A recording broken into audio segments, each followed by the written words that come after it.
ভালো আছে সবাই? কি খবর তোমাদের? তোমাদের মন মেজাজ ভালো? শরীর এবং মন ভালো তোমাদের? আলহামদুলিল্লাহ। এই তোমরা গ্রুপে একটু লিখো, পোলাপাইন জয়েন দেওয়া দরকার। আজকের ক্লাসটা একটু করা দরকার। ইমিউনোলজির কিছু বেসিক জিনিসপত্র নিয়ে আলাপ আলোচনা হবে তো। পরে তখন দেখা যাবে এই পোলাপাইন গুলো একটু কান্নাকাটি করবে। ভাই পরে তো বুঝতেছি না। জি, আমি ভালো আছি ভাই। আপনি সেই স্যার না যে আমাদেরকে নবম অধ্যায়ে পড়াইছিলেন? হ্যাঁ, আমি তোমাদেরকে নবম অধ্যায়ে পড়িয়েছিলাম।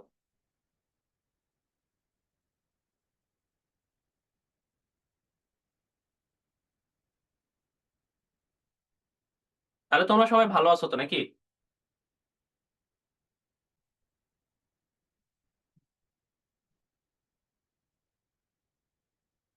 জি, আলহামদুলিল্লাহ। আচ্ছা, তাহলে আজকে আমরা খুবই নতুন একটা চ্যাপ্টার পড়ব। মানবদেহের প্রতিরক্ষা। ঠিক আছে? তোমরা কি কেউ আছো যে এর আগে এই চ্যাপ্টারটা পড়ছো একটু? একবার রিডিং হলেও পড়ছো, এরকম কি কেউ আছো? খাতা নিয়ে বসবো নাকি? চাইলে খাতা নিয়ে বসতে পারো। আচ্ছা, এই তো অনেককেই পাওয়া যাচ্ছে যে এর আগেও পড়ছে। যাক, এই তো সেরা। ঠিক আছে? ২ পেজ দেখছিলাম। ঠিক আছে? এই চ্যাপ্টারটা একটু ভিন্ন ধর্মের আরকি, হ্যাঁ? দেখো, আমরা প্রতিনিয়ত এমন একটা জায়গায় থাকি যেখানে চারিপাশে প্রচুর জীবাণু। ঠিক আছে? প্রচুর জীবাণু। এই যে মাইক্রো অর্গানিজম আমরা যে পড়ছি ভাইরাস, ব্যাকটেরিয়া, ঠিক আছে? তারপরে ছত্রাক। এই যে ছত্রাক এগুলা প্রচুর আমাদের আশেপাশে ঘোরাফেরা করে। যারা বিভিন্ন সময় সুযোগ পেলে আমাদের দেহের ভেতরে ঢোকার চেষ্টা করে, ঢুকে আমাদের রোগ তৈরি করার চেষ্টা করে। বিশেষ করে ভাইরাস এবং ব্যাকটেরিয়া। কারণ এগুলা কি? ভাইরাস, ব্যাকটেরিয়া তো অনেকগুলা বাতাসেই থাকে। বাতাসের মাধ্যমে অনেকগুলো আমাদের দেহে ভেতরে ঢোকে আরকি। ঠিক আছে? সো এই কারণে এরা মেক্সিমাম টাইমে চেষ্টা করে আমার বডিকে এফেক্ট করার। আর আমার বডি নিজ থেকে যেহেতু এরকম সমস্যা হতে পারে, যেহেতু আচ্ছা তোমরা কি আমার স্ক্রিন দেখতে পাচ্ছ?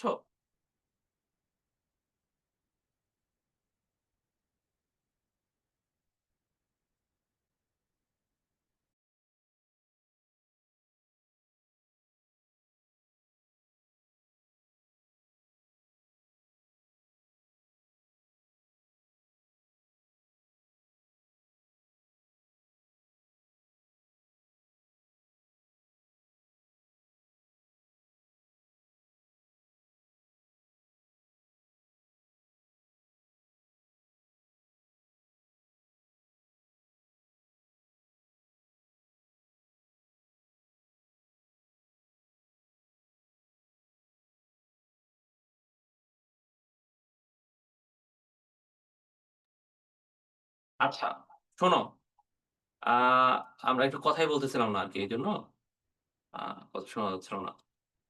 দেখো, এখন এখন যেটা হইছে একটু হ্যাঁ, ১ মিনিট।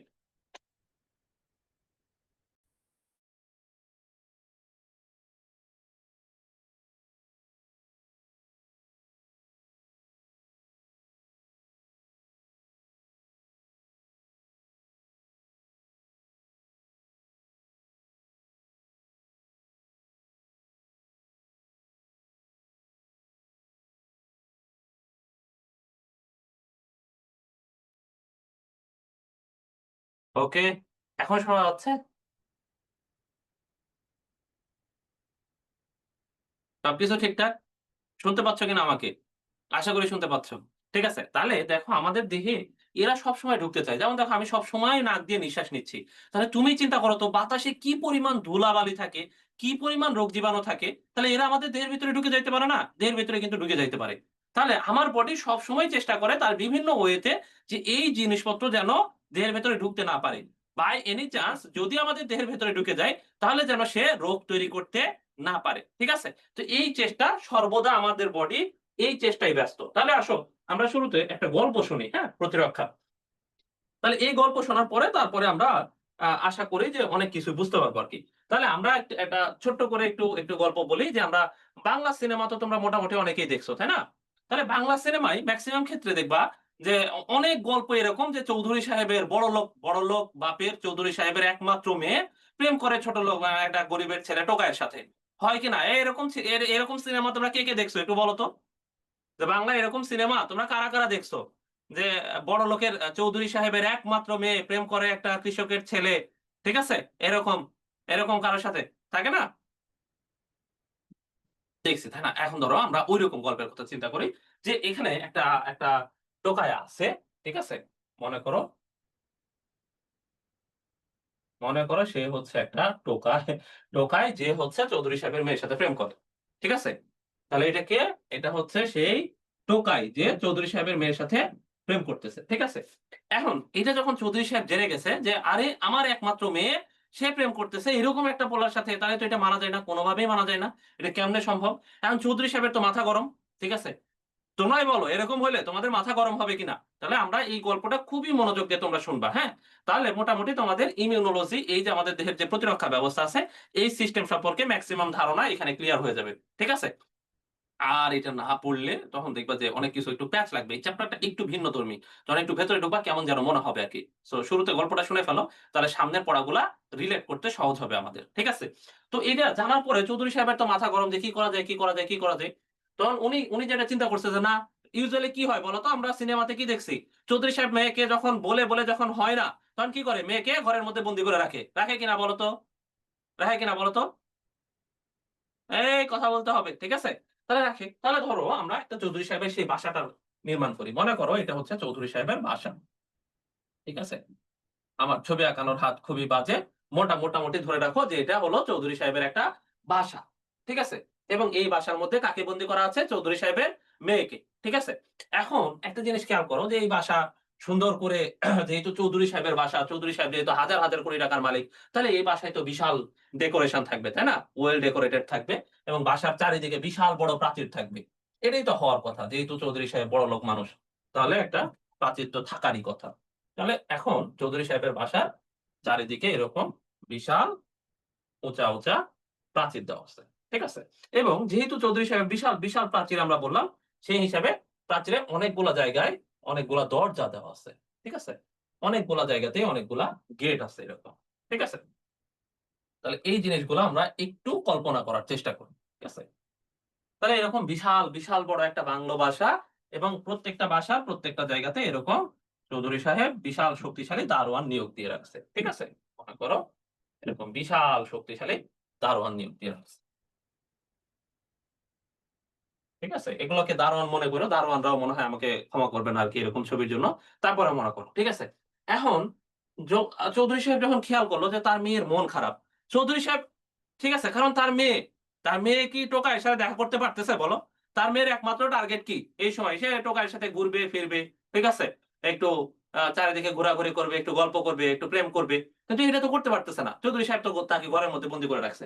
এখন এটা যখন চৌধুরী সাহেব দেখছে যে হাজার হোক বাপ মা মরা, সরি মা মরা আমার একমাত্র মেয়ে ছোটবেলা থেকে আমার কাছ থেকে যা চাইছে আমি সব দিছি, কিন্তু আজকে আমার মেয়ের মন খারাপ, কি করা যায়, কি করা যায়? চৌধুরী সাহেব খুব চিন্তায় পড়ে গেল যে কি করা যায়। চিন্তা করতে চৌধুরী সাহেব আবিষ্কার করলো যে না ঠিক আছে, আমার বাসাটা যেহেতু বিশাল বড়, যেহেতু কয়েক হাজার একর জমির উপর আমার বিশাল বড় এই বাংলো, তাহলে এখানে আমি বানায় ফেলি। ঠিক আছে? এই এখানে একটা পার্ক বানায় ফেলি বাসার ভেতরে। যে কোনো জায়গায় দেখবা যে যে সৌন্দর্য জায়গাগুলা যদি থাকে বিভিন্ন পার্ক-টার্ক, এগুলাতে দেখবা সুন্দর লেক-টেক বানানো থাকে না? সো উনি এই বাসার চারিদিকে বাগান-টাগান বানানোর সিদ্ধান্ত নিছে। সো উনি এখানে একটা লেক বানানোর সিদ্ধান্ত নিছে। ঠিক আছে? কি বলতো? লেক। সুন্দর করে বাসার চারিদিকে, বাসাকে ঘিরে, চারিদিক ঘিরে এরকম একটা সুন্দর লেক। ঠিক আছে? এবং লেকের মধ্যে এস ইউজুয়াল স্বাভাবিকভাবেই পানি আছে। ঠিক আছে? ধরো এটা সেই লেক এবং সেই লেকে এবং এই লেকের আশেপাশে ধরো ছোট গাছ-টাছ লাগায় রাখছে। লাগায় রেখে লেকটাকে একটু সৌন্দর্য বর্ধন করছে আরকি। যাতে তার মেয়ে যখন সন্ধ্যা হবে, যখন তার মন খারাপ হয়ে যাবে, যখন সে বিকাল হবে, তখন যেন এই লেকের আশেপাশে একটু হাঁটাহাঁটি করতে পারে। হাঁটাহাঁটি করলে তার মেয়ের মনটা ভালো হবে। ঠিক আছে? এই চিন্তা করছে চৌধুরী সাহেব। এখন যেটা হইছে যে চৌধুরী সাহেবের মাথায় দুষ্টু বুদ্ধি থাকে নাকি ভালো বুদ্ধি থাকে? তোমরা আমাকে একটু বলো তো। যে ইউজুয়ালি চৌধুরী সাহেবরা ভালো বুদ্ধি করে নাকি দুষ্ট বুদ্ধি সম্পন্ন লোক? বলো তো? দুষ্ট বুদ্ধি সম্পন্ন লোক। ঠিক আছে? তো চৌধুরী সাহেবের মাথায় বুদ্ধি আসে। আচ্ছা, কেমন হয় যদি আমি এক ঢিলে ২ পাখি মারি? সো এক ঢিলে ২ পাখি মারার জন্য চৌধুরী সাহেব এখানে কুমির রাখছে। কি রাখছে বলতো? কুমির। ঠিক আছে? কি রাখছে? কুমির। আর কি রাখছে? এর ভেতরে মাছ না রেখে পিরানহা মাছ রাখছে। কি রাখছে বলতো? কি মাছ? কি মাছ? পিরানহা মাছ। কি মাছ? পিরানহা মাছ। ঠিক আছে? তোমরা কি পিরানহা মাছের নাম শুনছো? এই তোমরা পিরানহা মাছের নাম শুনছো?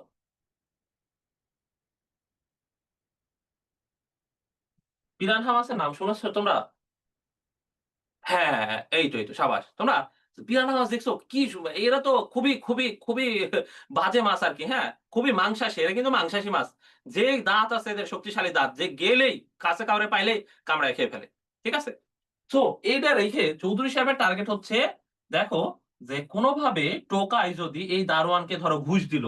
এই দারোয়ানকে ঘুষ দিয়ে ম্যানেজ করে ফেললো যে চাচা ঠিক আছে আপনাকে এত টাকা দিচ্ছি যে কোনোভাবে আমাকে আমার প্রেমিকার সাথে দেখা করায় দেন। তাহলে তো চৌধুরী সাহেব তো বিপদে, হ্যাঁ?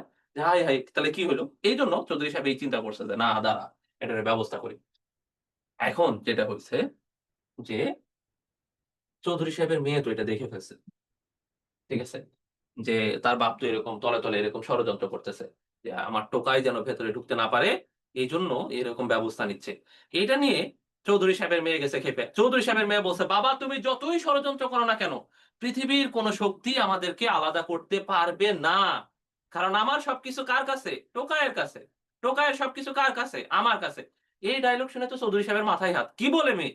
ঠিক আছে? মাথা তো পুরাই গরম। ঠিক আছে? এতদিন চৌধুরী সাহেব একটু কন্ট্রোলে ছিল। ঠিক আছে? সে তার ব্যবসা-বাণিজ্য দেখতেছিল। সে তার মোটামুটি বিজনেস সামলায় বাসাতে বরং সে ডেকোরেট করার চেষ্টা করতেছিল যাতে তার মেয়েকে এন্টারটেইন করা যায়। এই কথা শোনার পরে তার মাথায় এক্সট্রিমলি গরম হয়ে গেছে। এবার চৌধুরী সাহেব নিজেই বন্দুক হাতে নিয়ে চলে আসছে। যে কোথায় তোর টোকাই আছে? এই টোকাইকে আগে মারবো তারপরে আমি ভাত খাবো। ঠিক আছে? দিয়ে চৌধুরী সাহেব নিজেই বন্দুক হাতে চলে আসছে। ঠিক আছে? তাহলে আমরা মোটামুটি ধরি যে এখানে একটা চৌধুরী এখানে চৌধুরী সাহেব নিজেই AK-47 হাতে দাঁড়ায় আছে। এটা হচ্ছে চৌধুরী সাহেবের AK-47 ঠিক আছে? এখন, এখন একটা ব্যাপার দেখো, চৌধুরী সাহেব নিজে দাঁড়ায় আছে যে টোকাই কোনভাবে এই সীমানার আশেপাশে যদি আসে, তাইলে সে টোকাইকে ডাইরেক্ট গুলি করবে। কোন কথা নাই। টোকাই আসলেই গুলি। ঠিক আছে? এখন এই অবস্থায় আছে। এখন চিন্তা করো তো, চৌধুরী সাহেব কি সারাদিন এখানে দাঁড়ায় থাকতে পারবে? তোমরা আমাকে একটা জিনিস বলো, চৌধুরী সাহেব কি সবসময় সারাদিন এখানে দাঁড়ায় থাকতে পারবে? এটা কি চৌধুরী সাহেবের পক্ষে সম্ভব? কারণ তো তার হাজার কোটি টাকার বিজনেস। এখন এই এত হাজার কোটি টাকার বিজনেস কে দেখবে? সে যদি সবসময় এখানে দাঁড়ায় থাকে। তো এইজন্য চৌধুরী সাহেব চিন্তা করছে তো এটা তো আসলে আমার পক্ষে অসম্ভব হয়ে যাইতেছে। কিন্তু চৌধুরী সাহেব এখন কাউকে বিশ্বাস করতে পারতেছে না। তার নিজের মেয়ে, ঠিক আছে? তার নিজের মেয়ে ছোটবেলা থেকে যা চাইছে সবকিছু দিয়ে মানুষ করছে। ঠিক আছে? প্রতি মাসে তাকে হাজার কোটি টাকার লাখ টাকা দিছে রূপচর্চার জন্য। কিন্তু সেই মেয়ে তার সাথে বিট্রে করছে। এখন কি করা যায়? এখন সেই দারোয়ানদেরকেও বিশ্বাস করতে পারতেছে না। তারপরে যখন সে কাউকেই বিশ্বাস করতে পারতেছিল না, তখন চৌধুরী সাহেব কি করছে? চিন্তা করছে, আরে আমার কাছে একটা বুদ্ধি আছে। চৌধুরী সাহেব বাইরে থেকে ৩ টা কুত্তার বাচ্চা নিয়ে আসছে। বিদেশ থেকে ৩ টা কুত্তার বাচ্চা নিয়ে আসছে। কয়টা? ৩ টা। কয়টা কুত্তার বাচ্চা নিয়ে আসছে? ৩ টা কুত্তার বাচ্চা নিয়ে আসছে। এগুলো খুবই হাইলি ট্রেন্ড কুত্তার বাচ্চা। যারা কি করবে বলতো? কোনভাবে টোকাইকে দেখার সাথে এরা চিৎকার করা শুরু করবে। এমন ঘেউ করা শুরু করবে। ঠিক আছে? এমন ঘেউ করা শুরু করবে, ভেতর থেকে চৌধুরী সাহেব টের পাবে, কে আসছে? টোকাই আসছে, মার শালাকে। ঠিক আছে? বলে সে তখন হচ্ছে গুলি নিয়ে ওকে যেয়ে মেরে ফেলবে। ঠিক আছে? খুবই সিম্পল ইস্যু। এখন যেগুলা ট্রেন্ড বা যেই বাসাগুলাতে দেখবা যে পালিত কুকুর আছে, দেখবা ওই বাসাগুলাতে অপরিচিত কেউ বা রাতে ওই বাসার সামনে দিয়ে একটু হেঁটে যাওয়ার চেষ্টা করে দেখো তো কি করে? ঠিক আছে? তাহলে এই কুত্তার বাচ্চাগুলা কিন্তু ডাইরেক্ট মারবে না। ঠিক আছে? কিন্তু কুত্তার বাচ্চাগুলা সতর্ক করে দিবে। ঠিক আছে? এই কথাটা তোমরা একটু মাথায় রাখো আরকি। ঠিক আছে? যে ডিরেক্ট সরাসরি মারবে না। ও সতর্ক করবে যে এই ঘটনা তো ঘটছে। এরকম। বোঝা গেছে ঘটনা? তাহলে এই পর্যন্ত। তাহলে এখন একটা জিনিস খেয়াল করে দেখো। চৌধুরী সাহেব তার মেয়েকে টোকাইয়ের হাত থেকে বাঁচানোর জন্য কতগুলা পদক্ষেপ নিছে। কয় স্তরের প্রতিরক্ষা নির্মাণ করছে। খেয়াল করে দেখো। এখন একটু মনোযোগ দিয়ে আমার সাথে একটু শোনো। দেখো এই যে সবার বাহিরে, তাহলে এটা হচ্ছে সেই টোকাই। ঠিক আছে? এটা হচ্ছে সেই টোকাই। ঠিক আছে? আর এর ভেতরে আছে চৌধুরী সাহেবের মেয়ে। তাহলে দেখো যাতে এই টোকাই ভেতরে ঢুকতে না পারে এইজন্য কি করছে? দেখো এখানে বাহিরে একটা এই যে দেওয়াল প্রচুর উঁচা করে প্রাচীর দিছে এবং এই যে দারোয়ান গুলাকে রাখছে। তাহলে এখানে কয় স্তরে? দেখো এখানে একটা প্রোটেকশন দিছে একটা লেয়ারের। আবার দেখো ভেতরে এই যে লেকের ভেতরে কি করছে বলতো, কুমির এবং পিরানহা রেখে দিছে, যাতে টোকাই যদি এখানে আসে এখানে পড়বে আর মারা যাবে। কারণ সে এই যে এই পথ পাড়ি দেওয়ার যে রাস্তা, সেটা একটা বিশেষ ভাবে সে রাস্তা বানায় রাখছে, শুধু তারাই যাইতে পারবে, বাকি কেউ যাইতে পারবে না। ঠিক আছে? সো এখানে দেখো, এখানে আরেকটা লেয়ার বানায় রাখছে। ঠিক আছে? এবং যখন দেখলো চৌধুরী সাহেব এগুলো সবকিছু ব্যর্থ, কাউকে বিশ্বাস করতে পারতেছিল না, তখন চৌধুরী সাহেব নিজে একটা এসে দাঁড়ায়ছিল। তাহলে তোমরা আমাকে বলো তো, চৌধুরী সাহেব তার মেয়েকে বাঁচানোর জন্য, তার মেয়েকে আটকে রাখার জন্য টোকাইয়ের হাত থেকে কয় স্তরের প্রতিরক্ষা নির্মাণ করছে? বলো কয় স্তরের? এটা সবাইকে বলতে হবে, ঠিক আছে? খুবই বেসিক কথাবার্তা, এটা সবাইকে বলতে হবে। 3 স্তর। এই তো সাবাস। বাকিরা না বললে তো হবে না, ঠিক আছে? তাহলে এই 3 স্তর। আর আমরা কি বলছি, এই কুকুরগুলা ডিরেক্ট মারবে না, কুকুরগুলা ডিরেক্ট মারবে না, সে মারতে সাহায্য করবে। ঠিক আছে? তাহলে 3 স্তর। এখন এই যে সিনারিওটা তোমরা দেখলা, এই সিনারিওটা আমাদের দেহের প্রতিরক্ষা ব্যবস্থাকে রিপ্রেজেন্ট করে। ঠিক আছে? তাহলে এই সিনারিওটা কি করে আমাদের দেহের প্রতিরক্ষা ব্যবস্থাকে রিপ্রেজেন্ট করে। কিভাবে রিপ্রেজেন্ট করে আমি এটা তোমাদেরকে বুঝাচ্ছি। ঠিক একই রকম ভাবে এখানে যেমন ৩ টা স্তর দেখলাম আমরা, আমাদের দেহ কয় স্তরের প্রতিরক্ষা ব্যবস্থা আছে? ৩ স্তরের। ঠিক আছে? তাহলে আমাদের দেহ লাস্ট পর্যন্ত টোকাই তার প্রেমিকাকে পায় না। ঠিক আছে? পাইলে তো ঝামেলা হয়ে যাবে। কেন ঝামেলা হবে আমরা এখনই বলতেছি আরকি। ঠিক আছে? তাহলে দেখো তাহলে দেখো কিভাবে আমাদের দেহ ৩ স্তরের প্রতিরক্ষা আছে। এই প্রতিরক্ষা ব্যবস্থায় এই টোকাইকে চিন্তা করো। এই যে টোকাই তুমি পাইছো, এই টোকাইকে চিন্তা করো অ্যান্টিজেন। অ্যান্টিজেন বা জীবাণু, জীবাণু বা প্যাথোজেন।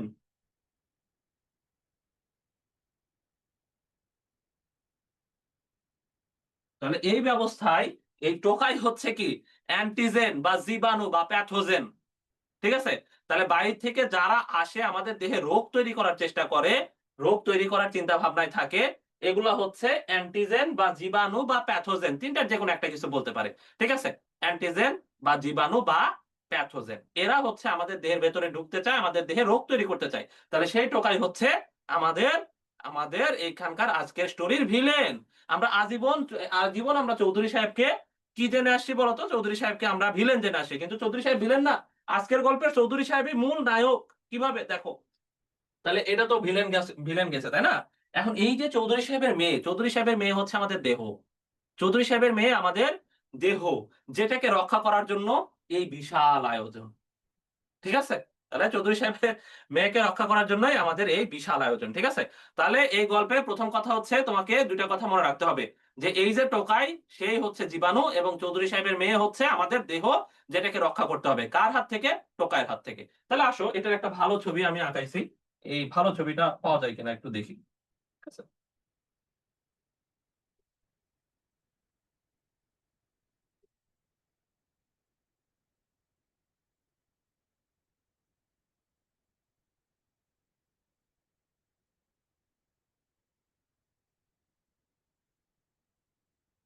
দেখো তো তোমরা বুঝো কিনা এই ছবিটা। এই ছবিটা কি বোঝা যায় কিনা? তাহলে দেখো, এই যে আমাদের দূরে দূরে দাঁড়িয়ে আমাদের প্রিয় টোকাই। দেখো, সে দেখতে স্মার্ট আছে, দেখতে সুন্দর আছে। ঠিক আছে? সে দেখতে ভালোই স্মার্ট। যার কারণে চৌধুরী সাহেবের মেয়ে তার প্রেমে পড়ছে। ঠিক একই রকম ভাবে এবার আসো আমরা এটাকে একটু ব্রেক ডাউন করি। ঠিক আছে? ও আচ্ছা, আগের ছবি দেখে এটা বিলাসী লাগতেছে। যাই হোক, আমার ছবি আঁকানোর হাত খুবই অসাধারণ। তোমরা এটা ক্ষমা সুন্দর দৃষ্টিতে দেখবা বলেই আমার বিশ্বাস। ঠিক আছে? আচ্ছা, তাহলে দেখো, এই যে প্যাথোজেন, এবার এখানে দেখো আমাদের সারা দেহ। দেখো এখানে বাসার চারিদিকে কি ছিল? প্রাচীর, তাই না? ঠিক এরকম ভাবে খেয়াল করে দেখো, আমাদের সারা দেহ কি দ্বারা আবৃত বলতো? এই প্রাচীরের মতো আমাদের সারা দেহ ত্বক দ্বারা আবৃত না? আমাদের সারা দেহ কি দ্বারা আবৃত? ত্বক দ্বারা। তাহলে এই প্রাচীরকে চিন্তা করো আমাদের দেহের ত্বক। ঠিক আছে? আবার দেখো এখানে অনেকগুলা দরজা আছে দেখছি, এবং প্রত্যেকটা দরজায় আমরা কি দেখছি? দারোয়ান। এই যে দেখো, খুবই অসাধারণ, খুবই ট্রেন্ড দারোয়ান রেখে দিছে। তাহলে এই যে দেখো আমাদের এই যে ছিদ্রগুলা যে দেখতেছো, এই ছিদ্রগুলা আমাদের দেহের বিভিন্ন ছিদ্র। ঠিক আছে? আমাদের দেহের বিভিন্ন ছিদ্র এই দরজাগুলা। তাহলে দেখো আমাদের দেহে অনেকগুলা ছিদ্র আছে। চোখ, নাক, কান, মুখ, সব জায়গায় উপর থেকে নিচে নেমে দেখো অনেকগুলা ছিদ্র আছে। আছে কিনা? এই ছিদ্রগুলাই হচ্ছে এই যে এই দরজা, এবং প্রত্যেকটা ছিদ্রে দেখো, এই ছবিতে যেরকম দারোয়ান দেখতেছো, আমাদের দেহেরও এই প্রত্যেকটা ছিদ্রে দারোয়ান আছে। কি দারোয়ান আছে আমরা এটা একটু পরে জানবো। ঠিক আছে? তাহলে দেখো প্রথম প্রতিরক্ষা ব্যবস্থায় কারা আছে? ত্বক এবং আমাদের দেহের সব ছিদ্র। ঠিক আছে? তাহলে প্রথম প্রতিরক্ষা ব্যবস্থায় কারা আছে বলতো? ত্বক এবং সবগুলা ছিদ্র। ঠিক আছে? ঠিক আছে? তোমরা বুঝছো কিনা? তাহলে এই নিয়ে হচ্ছে প্রথম প্রতিরক্ষা ব্যবস্থা। স্কিন এবং স্কিনের যেই বিভিন্ন পোর আছে, বিভিন্ন পোর বা বিভিন্ন ছিদ্র, এই ছিদ্রতে যে প্রতিরক্ষা ব্যবস্থাগুলো আছে। ঠিক আছে? এরপরে দেখো এই যে লেগ, এই লেগটাকে মনে করো আমাদের দেহের প্রবাহমান রক্ত। এই লেগটাকে মনে করো প্রবাহমান রক্ত। তাহলে আমাদের রক্তে বেশ কিছু জিনিসপত্র আছে, বেশ কিছু রাসায়নিক আছে এবং বেশ কিছু কণিকা আছে যারা যারা জীবাণুকে মেরে ফেলে। ঠিক আছে? ঠিক আছে? তাহলে এরা মিলে এই যে রক্তে অবস্থিত যেই কণিকাগুলা আছে এবং যেই কেমিক্যাল গুলা আছে, এরা মিলিত হয়ে ২য় স্তরের প্রতিরক্ষা ব্যবস্থা নির্মাণ করে। কোন স্তর? কোন স্তর? ২য় স্তর। কোন স্তর বলতো? ২য় স্তরের প্রতিরক্ষা। কোন স্তর? ২য় স্তর। তাহলে রক্তের মধ্যে এখন ২য় স্তরের প্রতিরক্ষার ক্ষেত্রে তুমি সবার আগে মাথায় নিয়ে আসবা, কি নিয়ে আসবা বলতো? ফ্যাগোসাইটোসিস। তোমরা কি ফ্যাগোসাইটোসিস এর নাম শুনছো? তোমরা কি কেউ ফ্যাগোসাইটোসিস এর নাম শুনছো? শুনে থাকলে আমাকে একটু বলো তো। তোমরা কি কেউ ফ্যাগোসাইটোসিস এর নাম শুনছো? হ্যাঁ, এই তো সাবাস। তাহলে তোমরা ফ্যাগোসাইটোসিস এর নাম শুনছো। তাহলে এটা মাথায় ২য় প্রতিরক্ষা ব্যবস্থার সবচেয়ে মেজর, সবচেয়ে বেশি, সবচেয়ে সবকিছু হয় কোথায়? ফ্যাগোসাইটোসিস। হ্যাঁ? তাহলে কোনভাবে কোন জীবাণু আমাদের দেহের ভেতরে ঢুকলে এই প্রথম প্রতিরক্ষা ব্যবস্থার এই যে স্কিন অথবা এই দরজাগুলাকে ভেদ করে ভেতরে ঢুকলে আমাদের দেহে সবার আগে অ্যাক্টিভেট হবে কে? ফ্যাগোসাইটোসিস। কে বলতো? কে বলতো? ফ্যাগোসাইটোসিস। এটা সামনে আছে, আমরা আরো সামনে বিস্তারিত আলাপ আলোচনা করব। তাহলে এই ফ্যাগোসাইটোসিস করে ২ ধরনের কণিকা। এটা খুবই গুরুত্বপূর্ণ। এজন্য আমরা এই গল্পে নতুন ক্যারেক্টার নিয়ে আসি। এরা কয়টা? ২ ধরনের কণিকা। কয় ধরনের কণিকা? নিউট্রোফিল। তোমরা কি নিউট্রোফিলের নাম শুনছো বলো তো? তোমরা কি নিউট্রোফিলের নাম শুনছো? তোমরা অবশ্যই নিউট্রোফিলের নাম শুনছো, তাই না? আরেকটা হচ্ছে মনোসাইট যারা ম্যাক্রোফেজ হয়। কেন ম্যাক্রোফেজ হয় এটাও আমরা একটু পরে জানবো। ঠিক আছে? আরেকটা হচ্ছে ম্যাক্রোফেজ। তাহলে ফ্যাগোসাইটোসিস কারা, কারা করে বলতো? নিউট্রোফিল আর ম্যাক্রোফেজ। তাহলে এই ম্যাক্রোফেজকে আমরা কি দ্বারা বোঝাচ্ছি? কুমির দ্বারা। কি দ্বারা বোঝাচ্ছি? কুমির দ্বারা। আর এই নিউট্রোফিল গুলাকে কি দ্বারা বোঝাচ্ছি? এই পিরানহা মাছ দ্বারা। তাহলে যেহেতু আমরা এটা বোঝাইছি, তাহলে বলো তো কে বড় হবে? নিউট্রোফিল বড় হবে নাকি ম্যাক্রোফেজ বড় হবে? ম্যাক্রো মানে কি? ম্যাক্রো মানে কি বলো? ম্যাক্রো মানে বড়। আর মাইক্রো মানে কি? মাইক্রো মানে ছোট। ঠিক আছে? তাহলে কে বড়? ম্যাক্রোফেজ বড়, এই কুমির বড়। ঠিক আছে? তাহলে এই মোটামুটি এরা মিলে ২য় প্রতিরক্ষা ব্যবস্থা নির্মাণ করে। ঠিক আছে? আরো বেশ কিছু জিনিসপত্র আছে। এরপরে দেখো কোনভাবে কোন জীবাণু ১ম এবং ২য় দুই স্তর প্রতিরক্ষা ভেদ করে যদি ভেতরে ঢুকে যায়। ধরো টোকাই এই ২ টাকে ভেদ করে ভেতরে ঢুকছে। তাহলে সে কার মুখোমুখি হবে বলো? কার মুখোমুখি হবে বলো? এই বলতে হবে তো। কার মুখোমুখি হবে সে? অ্যান্টিবডির মুখোমুখি হবে। ঠিক আছে? তাহলে আমাদের আজকের গল্পের নায়ক দ্য গ্রেট চৌধুরী সাহেব অ্যান্টিবডি। ঠিক আছে? তাহলে আমরা এই যে চৌধুরী সাহেব, এতদিন আমরা চৌধুরী সাহেবকে বাংলা সিনেমায় খুবই বাজে রোল প্লে করা দেখছি। কিন্তু আজকে আমাদের এই গল্পে, আমাদের এই সিনেমায় চৌধুরী সাহেবই মেইন হিরো। যে দেখো AK-47 হাতে দাঁড়ায় আছে, সেই হলো অ্যান্টিবডি। তাহলে কোন জীবাণু ১ম এবং ২য় প্রতিরক্ষা ভেদ করে দেহের ভেতরে ঢুকলে সে কার মুখোমুখি হইতে হবে বলতো? ১ম এবং ২য় প্রতিরক্ষা ভেদ করে ভেতরে ঢুকলে সে কার মুখোমুখি হবে? কার মুখোমুখি? চৌধুরী সাহেবের মুখোমুখি হবে এবং চৌধুরী সাহেব মিনস অ্যান্টিবডি। বোঝা গেছে? তাহলে এই হচ্ছে আমাদের দেহের ৩ স্তরের প্রতিরক্ষা। এবার কথা হচ্ছে ভাই, তাহলে যে এই যে একটা ক্যারেক্টার, ৩ টা কুত্তার বাচ্চা ৩ টা ক্যারেক্টার যে দিলেন, এত সুন্দর কিউট ছবিও দিলেন, এদেরকে নিয়ে তো কিছু বললেন না। আমরা কি বলছি দেখো, কোন কুত্তা কোন মানুষকে কামড়ায় মেরে ফেলছে। বাংলাদেশে এটা লাস্ট তুমি কবে শুনছো বলো তো? কবে শুনছো? অনেক আগে। হয়তো খুবই রেয়ার ঘটনা। সো এরা ডিরেক্ট মারবে না। তাহলে এরা কি করবে বলতো? এরা এই যে চৌধুরী সাহেবকে, মানে চৌধুরী সাহেবকে সজাগ করে দিবে। আমরা কি বলছি? কুত্তা কি করবে? ঘেউ, ঘেউ করবে, চিল্লাচিল্লি করবে, ক্যাও, ক্যাও, ক্যাও, ক্যাও করে চৌধুরী সাহেবকে সিগন্যাল দিবে যে, "এই চৌধুরী সাহেব ঘটনা ঘটে গেছে, ভেতরে জিনিস আসছে।"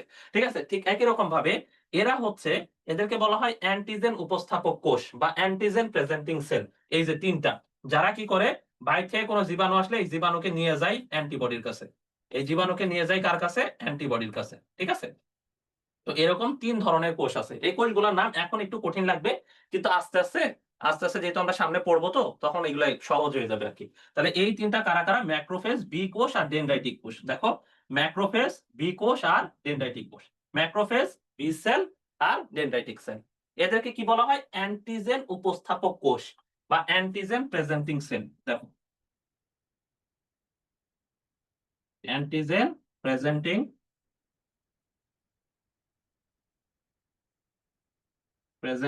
সেল। ঠিক আছে? আমার হাতের লেখা খুব একটা বেশি ভালো না। তারপরে একটু তোমরা মাইনে নিও আরকি। ঠিক আছে? তাহলে এদেরকে কি বলা হয়? Antigen presenting cell. ঠিক আছে? বোঝা গেছে? এবার তোমরা আমাকে বলো এইটা নিয়ে তোমাদের কোনো কনফিউশন আছে কিনা বা কোনো জিজ্ঞাসা আছে কিনা, কোনো প্রশ্ন আছে কিনা বা এই জিনিসটা তোমরা বুঝছো কিনা এই গল্পটা। আমি আরেকবার ছোট্ট করে রিভিউ করব। তার আগে বলো তোমরা এটা বুঝছো কিনা?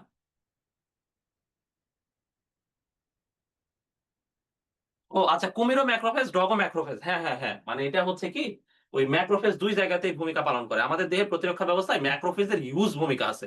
ঠিক আছে? প্রচুর ভূমিকা। ঠিক আছে? প্রচুর।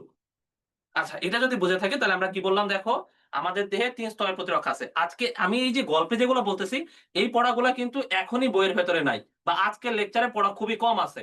কিন্তু পুরা চ্যাপ্টারটা যখন পড়বা, প্রতিরক্ষা ব্যবস্থাগুলোর ভেতরে যখন যাবা, তখন তুমি রিলেট করতে পারবা। এখন মোটামুটি একটা দেহের কোন জায়গায় কি রকম প্রতিরক্ষা ব্যবস্থা আছে, এরকম একটা ধারণা পাইছো না? যে এরকম একটা ধারণা তৈরি হয়েছে না বেসিক? তাহলে তোমার সামনে পড়াগুলো সহজ হবে। তাহলে দেখো, আমরা একবার বলি অ্যান্টিজেন প্রেজেন্টিং সেল রক্তে থাকে। কোথায় থাকে? রক্তে থাকে, রক্তে। ঠিক আছে? গার্ডের কোনো নাম নাই। না, গার্ডের কোনো নাম নাই। গার্ডের নাম হলো গার্ড। ঠিক আছে? গার্ডের নাম হচ্ছে কোথাও চুল, কোথাও পানি, ঠিক আছে? কোথাও লাইসোজাইম, এগুলাই হচ্ছে গার্ডের নাম। আমরা একটু পরে গার্ডের নামেও আসবো আরকি ইনশাআল্লাহ। একটু ধৈর্য ধরো। ঠিক আছে? তাহলে দেখো আমরা কি বলছি? চৌধুরী সাহেব দিয়ে আমরা মনে রাখছি যে এই যে চৌধুরী সাহেব তার বাসা নির্মাণ করছে, বাসার বাইরে যে প্রাচীর দিছে, সেই প্রাচীর হচ্ছে আমাদের দেহের ত্বক, যেটা ১ম প্রতিরক্ষা স্তর এবং ত্বকের যে ছিদ্রগুলো আছে, এই ছিদ্রের ভেতরে কিছু গার্ড আছে, ঠিক আছে? কিছু দারোয়ান আছে, তারা ১ম স্তরের প্রতিরক্ষা। এরপরে আমরা ২য় স্তরের প্রতিরক্ষায় কি বলছি? রক্তে অবস্থিত কিছু জিনিসপত্র আছে। এই রক্তে অবস্থিত জিনিসপত্রগুলা ২য় ২য় স্তরের প্রতিরক্ষা নির্মাণ করে। কোন কারণে ১ম এবং ২য় স্তরের প্রতিরক্ষা ভেদ করে কোন জীবাণু ভেতরে ঢুকলে কি হয়? আমাদের দেহ স্পেসিফিক্যালি ওই জীবাণুর বিরুদ্ধে অ্যান্টিবডি তৈরি করে এবং সেই অ্যান্টিবডি যেয়ে ওকে মেরে ফেলে। বোঝা গেছে? ঠিক আছে? ঠিক আছে? তাহলে এইভাবে আমাদের দেহের ৩ টা প্রতিরক্ষা ব্যবস্থা তৈরি হয়েছে। ঠিক আছে? কুকুর কোন স্তরে? কুকুর কোন স্তরে নাই। কুকুর ৩য় স্তরে হেল্প করে আরকি। ঠিক আছে? এজন্য তো দেখছো না ওরা সাইড ক্যারেক্টার বানায় রাখছি। বাংলা সিনেমার সাইড ক্যারেক্টার। এবার আসো আমরা আরেকটু জিনিস জানি। ঠিক আছে? এই যে দেখো আমাদের প্রতিরক্ষা ব্যবস্থা, এই প্রতিরক্ষা ব্যবস্থা ২ ধরনের। স্পেসিফিক আর নন স্পেসিফিক। দেখো প্রতিরক্ষা ব্যবস্থা ২ ধরনের। এক হলো স্পেসিফিক। স্পেসিফিক এর বাংলা কি বলতো? নির্দিষ্ট। আর একটা হচ্ছে নন স্পেসিফিক। একটা স্পেসিফিক আর একটা হচ্ছে নন স্পেসিফিক প্রতিরক্ষা ব্যবস্থা। এখন কোনটা কি জিনিস? খেয়াল করে দেখো। তোমরা ঠান্ডা মাথায় আমার কথা শোনো। দেখো একটা জীবাণু, ঠিক আছে? একটা জীবাণু আসতেছে বা টোকাই আসতেছে। বলো তো এই যে বাইরের যে প্রাচীর, ঠিক আছে? বাইরের যে দেয়াল, এটা কি শুধু টোকাইকে আটকাবে? নাকি যে আসবে সে এই দেয়ালে আটকা পড়বে? বলতো এটা কি শুধু টোকাইকে আটকাবে নাকি অপরিচিত যে আসবে তাকে আটকাবে? সবাইকে আটকাবে। তাহলে ও কি স্পেসিফিক্যালি, এখন চিন্তা করো, ও কি স্পেসিফিক্যালি কারো দিকে তাকাচ্ছে যে না আমি শুধু ওকেই আটকাবো, বাকি কাউকে আটকাবো না। এরকম কিন্তু করতেছে না। সে সবাইকেই আটকায় দিতেছে। ঠিক আছে? সবাইকে আটকায় দিচ্ছে। আবার আরেকটা জিনিস খেয়াল করে দেখো। এই যে ধরো কেউ এটা ভেদ করে ভেতরে ঢুকছে, এরপরে এই লেকে আসে। ধরো এটা ভেদ করে এই যে লেকে আসে। এই যে লেকে যদি পড়ে যায়, তাহলে এই কুমির বা পিরানহা যারা আছে, ওরা কি চিন্তা করবে না এটা তো টোকাই না, একে আমরা মারবো না। এরকম কি চিন্তা করবে? তোমরা একটু বলো তো। যে না এটা তো টোকাই না, একে আসলে মারা উচিত হবে না, কেমন কেমন হয়ে যায়। এরকমও চিন্তা করবে না। ও কিন্তু মেরে ফেলবে। তাহলে ও কি স্পেসিফিক কাউকে দেখলো, স্পেসিফিক কাউকে মারতেছে বলো তো? না। ঠিক আছে? তাহলে দেখো ও সবাইকে মারতেছে। ইনভেরিয়েবলি সবাইকে মারতেছে। তাই না? তাহলে দেখো এখানে খেয়াল করে যে এই যে স্তর 1 এবং স্তর 2 আমাদের দেহের ১ম এবং ২য় স্তরের প্রতিরক্ষা ব্যবস্থা স্পেসিফিক কোন জীবাণুকে মারে না। সে সবাইকে মারে। এই কথার সাথে কি তোমরা একমত? তাহলে আমাদের দেহের ১ম এবং ২য় স্তরের প্রতিরক্ষা ব্যবস্থা স্পেসিফিক ভাবে কোন জীবাণুকে মারে না। সে সবাইকে মারে। সে সবাইকে আটকায়।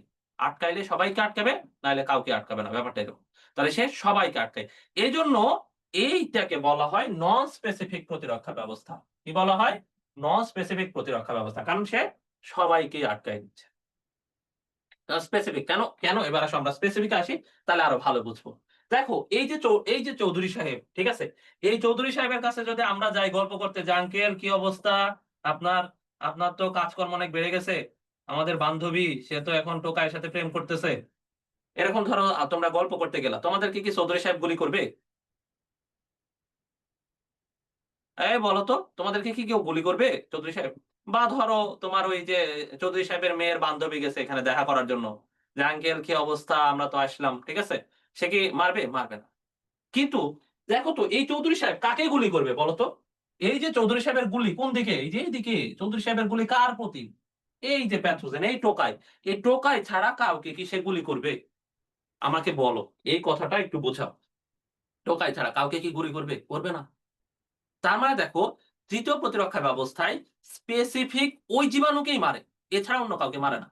স্পেসিফিক একজনকেই মারে। সাপোজ ধরো ডেঙ্গুর জন্য তোমার যে অ্যান্টিবডি তৈরি হইছে। কারণ তৃতীয় প্রতিরক্ষা ব্যবস্থা তাহলে কিসের মাধ্যমে হচ্ছে? অ্যান্টিবডি। কিসের মাধ্যমে? অ্যান্টিবডি, তাই না? কিসের মাধ্যমে? অ্যান্টিবডি তৈরির মাধ্যমে। তাহলে তুমি চিন্তা করো, ডেঙ্গুর জন্য তোমার যে অ্যান্টিবডি তৈরি হইছে, সেই অ্যান্টিবডি কি কোনোভাবে টাইফয়েডের জীবাণুকে মারতে পারবে? তোমার কি মনে হয়? তোমার কি মনে হয় এটা কি মারতে পারবে? সম্ভব? সম্ভব না। এই তো সাবাস। আবার ধরো তোমার এই টাইফয়েডের জন্য যে অ্যান্টিবডি তৈরি হইছে, ওর মনে হইলো না করোনা ভাইরাস ইদানিং খুব জ্বালাইতেছে। করোনা ভাইরাসকেও আমি মারবো। এরকম কি করার কোনো সুযোগ আছে?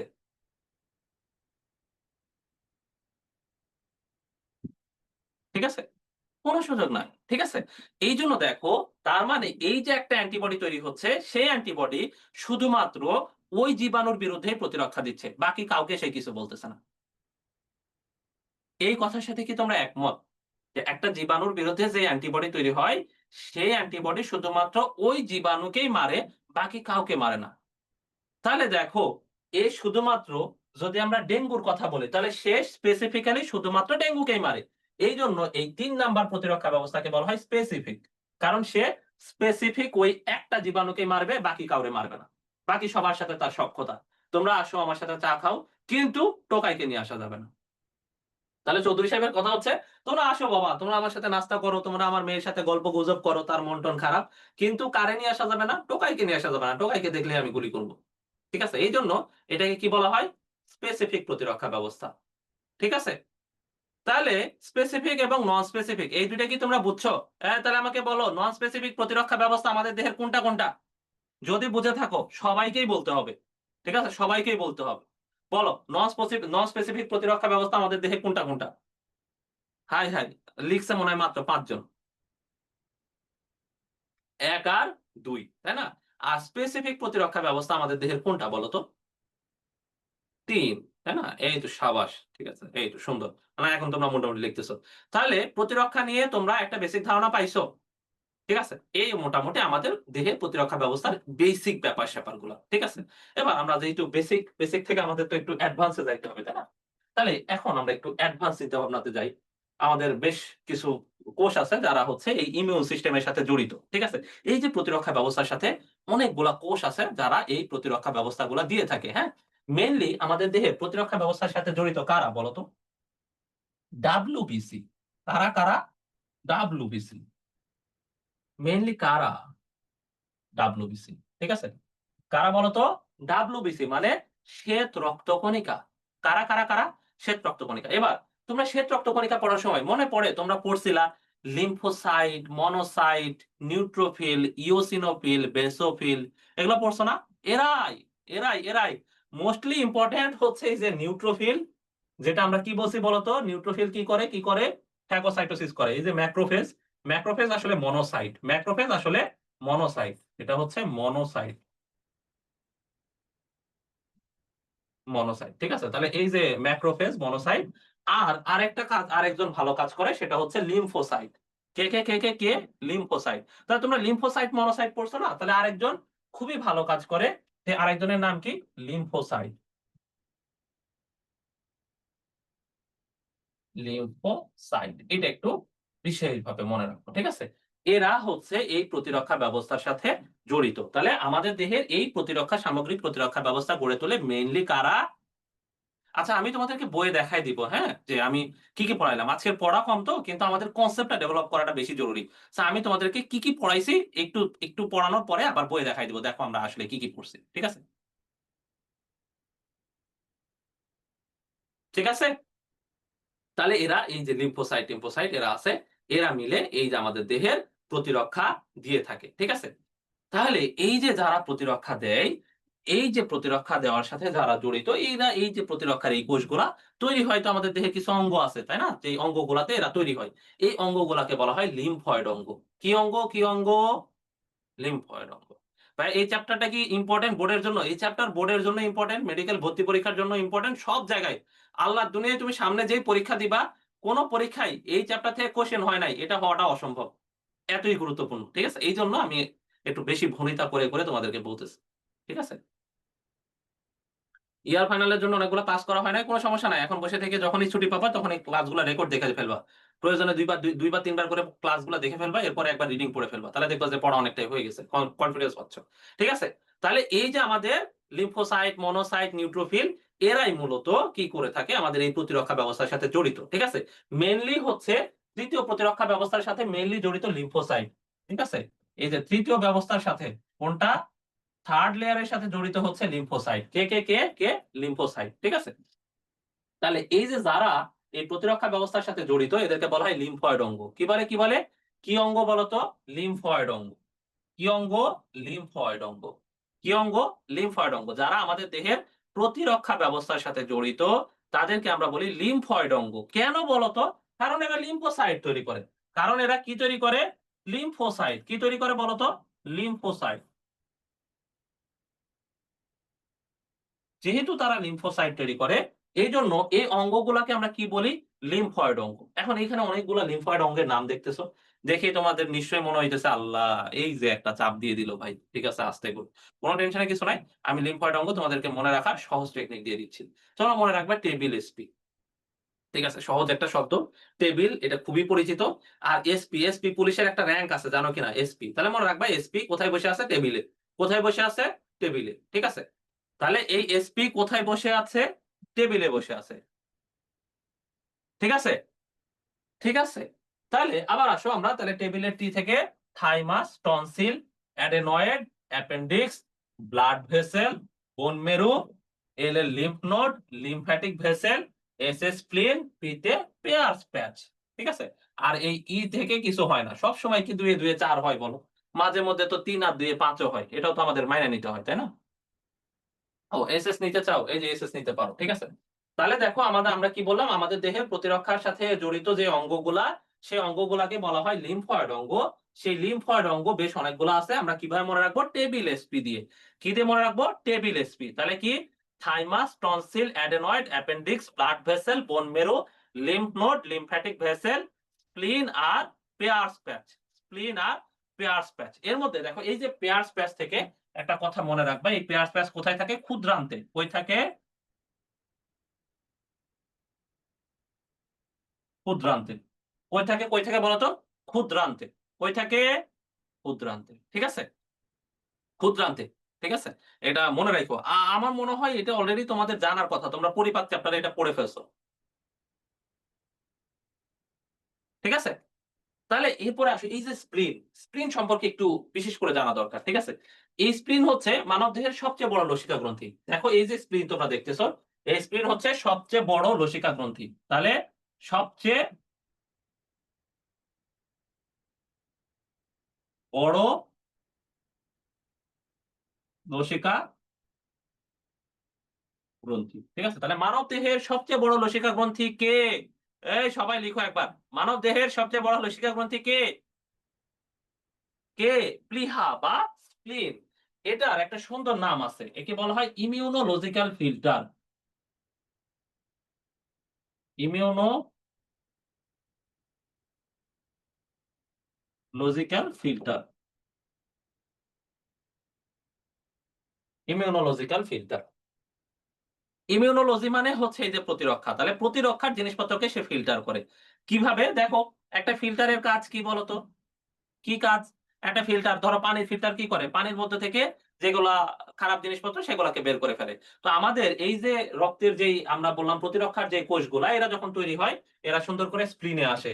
তারপর স্প্লিন এদেরকে ছাকে। ঠিক আছে? ছেঁকে খারাপগুলাকে বের করে দেয়, নষ্টগুলাকে বের করে দেয়, আর ভালোগুলাকে আবার রক্তে পাঠায় দেয়। ঠিক আছে? তাহলে এই যে ইমিউন সেলগুলাকে কে ফিল্টার করে? স্প্লিন। ঠিক আছে? কে ফিল্টার করে? স্প্লিন। পেয়ার্স প্যাচ হচ্ছে, এরাও হচ্ছে লিম্ফয়েড। তোমরা লসিকা গ্রন্থি পড়ছো? লসিকা পড়ছো? লসিকা গ্রন্থি পড়ছো কিনা? ফাতেমা, মনে পড়ে লসিকা গ্রন্থি? চতুর্থ চ্যাপ্টারে ওই যে লসিকা গ্রন্থি, এটা ক্ষুদ্রান্তের লসিকা গ্রন্থির নাম পেয়ার্স প্যাচ। এটাই মানে জাস্ট ওইটার নাম দিছে, এটা পেয়ার্স প্যাচ। এটাই বোঝা গেছে ফাতেমা? তোমরা ওই যে পেঁয়াজ প্যাচ নিয়ে অনেকে ইয়ে করতেছো। এই পেঁয়াজ প্যাচ জিনিসটা হচ্ছে কি আমাদের ক্ষুদ্রান্ত বললাম না একটু আগে? তাহলে এই যে ক্ষুদ্রান্তের কথা বললাম, এই ক্ষুদ্রান্তেও তো অনেকগুলা লিম্ফ নোড আছে। ঠিক আছে? লসিকা গ্রন্থি আছে। এই ক্ষুদ্রান্তের লসিকা গ্রন্থির নাম হচ্ছে পেয়ার্স প্যাচ। বোঝা গেছে? এই তাহলে এই স্প্লিন সম্পর্কে আমরা দুইটা কথা জানলাম। এরা হচ্ছে দেহের সবচেয়ে বড় লসিকা গ্রন্থি এবং এদেরকে কি বলা হয়? Immunological filter. ঠিক আছে? Immunological filter. তাহলে আমরা অনেক কিছু পড়ে ফেলছি। আসো আমরা বইয়ে যেগুলো পড়ছি আমরা এগুলো একটু বইয়ে দেখি আরকি, হ্যাঁ? যে আদৌ ভাই আপনার পড়ার সাথে বইয়ের পড়ার মিল আছে কিনা দেখান। ঠিক আছে? তাহলে আমরা এই যে দেখো, মানবদেহের প্রতিরক্ষার শুরুতে একটা সংজ্ঞা দেওয়া আছে। তারপরে দেখো এই যে এখানে হচ্ছে অনাক্রম্যতা বিজ্ঞান বা ইমিউনিটির একটা সংজ্ঞা দেওয়া আছে। তোমরা চাইলে একবার রিডিং করতে পারো। ঠিক আছে? কিন্তু এটা তোমাদের ক নাম্বার কোয়েশ্চেনে আসতে পারে। এজন্য এটা একটু কষ্ট করে মুখস্থ করতে হবে। ঠিক আছে? এটা একটু কষ্ট করে মুখস্থ করতে হবে। এরপর দেখো এই যে এখানে আমরা বললাম যে আমাদের ইমিউন তন্ত্রের সাথে জড়িত যে অঙ্গগুলা এদেরকে বলা হয় লিম্ফয়েড অঙ্গ। কি বললাম বলো তো? ইমিউন তন্ত্রের সাথে জড়িত অঙ্গগুলার নাম লিম্ফয়েড অঙ্গ। কি অঙ্গ? লিম্ফয়েড। আর এই লিম্ফয়েড অঙ্গ অনেকগুলা আছে। দেখো এই সবগুলাই আমরা সুন্দর করে এই যে এখানে সংজ্ঞা দিয়ে একটা সুন্দর সূত্র দিয়ে মনে রাখছে। ঠিক আছে? তাহলে এখানে এগুলো দেওয়া আছে। এখানে এই যে পেঁয়াজ দেখো ক্ষুদ্রান্তে অবস্থিত বিশেষ ধরনের লসিকা টিস্যু গুচ্ছ। তাহলে এই যে দেখো পেঁয়াজ কি ক্ষুদ্রান্তে অবস্থিত বিশেষ ধরনের লসিকা টিস্যু গুচ্ছ। ঠিক আছে? এরপর দেখো এই অনাক্রম্যতার সাথে কিছু কোষ আছে, তাই না? কোষগুলোর প্রথমে দেখো কি আছে? লিম্ফোসাইট। কি আছে? লিম্ফোসাইট। আমরা বললাম না যে এরা মূলত কে লিম্ফোসাইট, যারা লিম্ফোসাইট তৈরি করে, তাই না? এটা তো আমরা এখনই বললাম। তাহলে এই লিম্ফোসাইট গুলা সম্পর্কে একটু জেনে ফেলি, হ্যাঁ? এখানে একটু কেমন লাগবে আরকি, একটু বোরিং। তারপরে একটু শুনে ফেলি আরকি, হ্যাঁ? অল্প সময়ের মধ্যে আমরা এটা শুনে ফেলবো। তাহলে এখানে দেখো এই যে লিম্ফোসাইট, সেই লিম্ফোসাইট আবার ৩ ধরনের। কয় ধরনের বলো তো? সবাই একটু আমাকে বলো তো লিম্ফোসাইট কয় ধরনের? খেয়াল করো ৩ ধরনের। তোমাদের পুরাতন বই হলে ২ ধরনেরও থাকতে পারে। ঠিক আছে? লিম্ফোসাইট আসলে অনেক ধরনের। ঠিক আছে? লসিকা গ্রন্থির ইংরেজি হচ্ছে লিম্ফ নোড। ঠিক আছে ফাহিম? তাহলে দেখো লিম্ফোসাইট ৩ ধরনের। দেখো টি কোষ, বি কোষ আর প্রাকৃতিক মারণ কোষ। টি কোষ, বি কোষ আর প্রাকৃতিক মারণ কোষ। ঠিক আছে? এরকম ৩ ধরনের লিম্ফয়েড টিস্যু আছে। ঠিক আছে? তাহলে আসো আমরা এগুলো সম্পর্কে একটু জেনে ফেলি। ঠিক আছে? তাহলে দেখো এই যে টি কোষ, এই যে টি কোষের কথা বললাম, এই টি কোষ আবার কয়েক ধরনের টি কোষ আছে। এর মধ্যে হেল্পার টি কোষ আছে কিছু ধরনের, আবার সাইটোটক্সিক টি কোষও আছে। তাহলে দেখো আমরা কি বলছি প্রথম কথা? লিম্ফোসাইট। কি? লিম্ফোসাইট। এই লিম্ফোসাইট ৩ ধরনের। টি কোষ, বি কোষ আর প্রাকৃতিক মারণ কোষ। টি কোষ, বি কোষ আর প্রাকৃতিক মারণ কোষ। এর মধ্যে দেখো টি কোষ। ঠিক আছে? এই যে টি কোষ, খেয়াল করো টি সেল। ঠিক আছে? এই টি সেল আর হচ্ছে বি সেল প্রাইমারিলি আগে হচ্ছে আমরা যদি এগুলোকে ভাগ করি তাহলে এরা কি হবে? টি সেল আর বি সেল। তাহলে এই যে দেখো টি সেল, এই টি সেল কোথায় বড় হয়? এরা দুইজনই তৈরি হয় বোন মেরুতে। দুইজনই কোথায় তৈরি হয়? বোন মেরুতে। ঠিক আছে? দুইজনই বোন মেরুতে তৈরি হয়। তবে এই যে টি সেলটা দেখতেছো, এই টি সেল বড় হয় থাইমাসে আর এই বি সেল বড় হয় বোন মেরুতে। এই জন্য এদের নাম হচ্ছে টি কোষ আর এটার নাম হচ্ছে বি কোষ। কারণ থাইমাসের প্রথম অক্ষর টি আর বোন মেরুর প্রথম অক্ষর বি, এই জন্য এরা হচ্ছে বোন মেরুতে তৈরি হয়। তাহলে তোমরা বুঝো, তোমরা কি এটা বুঝছো কিনা? আমি এখন যেটা বললাম এটা কি তোমাদের মাথায় ঢুকছে কিনা? টি কোষ বি কোষ নিয়ে আমরা কি বললাম? লিম্ফোসাইট কয়েক ধরনের আছে। তার মধ্যে কি টি কোষ, বি কোষ আর প্রাকৃতিক মারণ কোষ। সেই টি কোষ। কেন নাম টি কোষ? কারণ সে থাইমাসে বড় হয়, ম্যাচিউর হয় থাইমাসে। ঠিক আছে? আর বি কোষটা বড় হয়, ম্যাচিউর হয় কোথায়? বোন মেরুতে। বোন মেরু মানে আমাদের অস্থি মজ্জা। এই বোন মেরু মানে সবাই বুঝো তো, বোন মেরু মানে হচ্ছে আমাদের অস্থি মজ্জা। ঠিক আছে? তাহলে এখানে ম্যাচিউর হওয়ার জন্য এদের নাম এরকম। তাহলে এই যে টি কোষ, এই টি কোষের কয়েকটা টাইপ আছে। খেয়াল করে দেখো, আমরা এখানে যে টি কোষটা দেখতেছি, এই টি কোষের বেশ কয়েকটা টাইপ আছে। হ্যাঁ? কখনো সে হেলপার টি কোষ, কখনো সে সাইটোটক্সিক টি কোষ। ঠিক আছে? বেশ কয়েকটা টাইপ আছে তো। তোমরা একটু ঠান্ডা মাথায়, ঠিক আছে? তোমরা একটু ঠান্ডা মাথায় একটু শোনো, তাহলে ক্লিয়ার হয়ে যাবে আরকি। শুনে একটু প্যাঁচ লাগলেও পরে তো তোমরা আবার বাসায় পড়বাই। ঠিক আছে? এখন ২ জনেই কিন্তু বোন মেরু থেকে তৈরি হয়। দেখো টি কোষ, বি কোষ। ইউজুয়ালি আমাদের রক্তের যে কোষগুলো আছে না, প্রতিরক্ষার যেগুলা কোষ আছে সবাই বোন মেরু থেকে তৈরি হয়। সবাই। তোমরা মনে রাখবা, আমাদের প্রতিরক্ষার সাথে যেগুলো কোষ আছে সবাই বোন মেরু থেকে তৈরি হয়। অত কি আমাদের রক্তকণিকাগুলো কই থেকে তৈরি হয়? সবাই বোন মেরু থেকে তৈরি হয় না? এগুলো সবাই তো বিভিন্ন ধরনের বোন মেরু। ঠিক আছে? সরি, বিভিন্ন ধরনের রক্তের কোষ। এই। তাহলে দেখো এখানে এই যে হেল্পার টি কোষ, এক ধরনের আছে হেল্পার টি কোষ যারা সাহায্যকারী কোষ হিসেবে। সে নিজে কাউকে মারবে না, বুঝছো? সে নিজে কাউকে মারবে না, কিন্তু মারতে হেল্প করবে। এজন্য এদেরকে বলা হয় হেল্পার টি কোষ। কি বলে? হেল্পার টি কোষ। ও নিজে নিজে মারবে না। ঠিক আছে? ও নিজে নিজে মারবে না, কিন্তু ও মারতে সাহায্য করবে। এইজন্য ওর নাম কি? হেল্পার টি কোষ। দেখো দেখতে অনেকটা এরকম। এই হেল্পার টি কোষের ২ টা টাইপ আছে। হেল্পার 1 টি কোষ, টি সেল। আর হচ্ছে হেল্পার 2 টি সেল। বোঝা গেছে? সহজ না? এই তাহলে হেল্পার আবার কয় ধরনের আছে? হেল্পার 1 আর হচ্ছে হেল্পার 2। হেল্পার 1 আর হেল্পার 2। এর মধ্যে দেখো হেল্পার 1 হেল্প করে ফ্যাগোসাইটোসিসে। কিসে হেল্প করে? ফ্যাগোসাইটোসিস।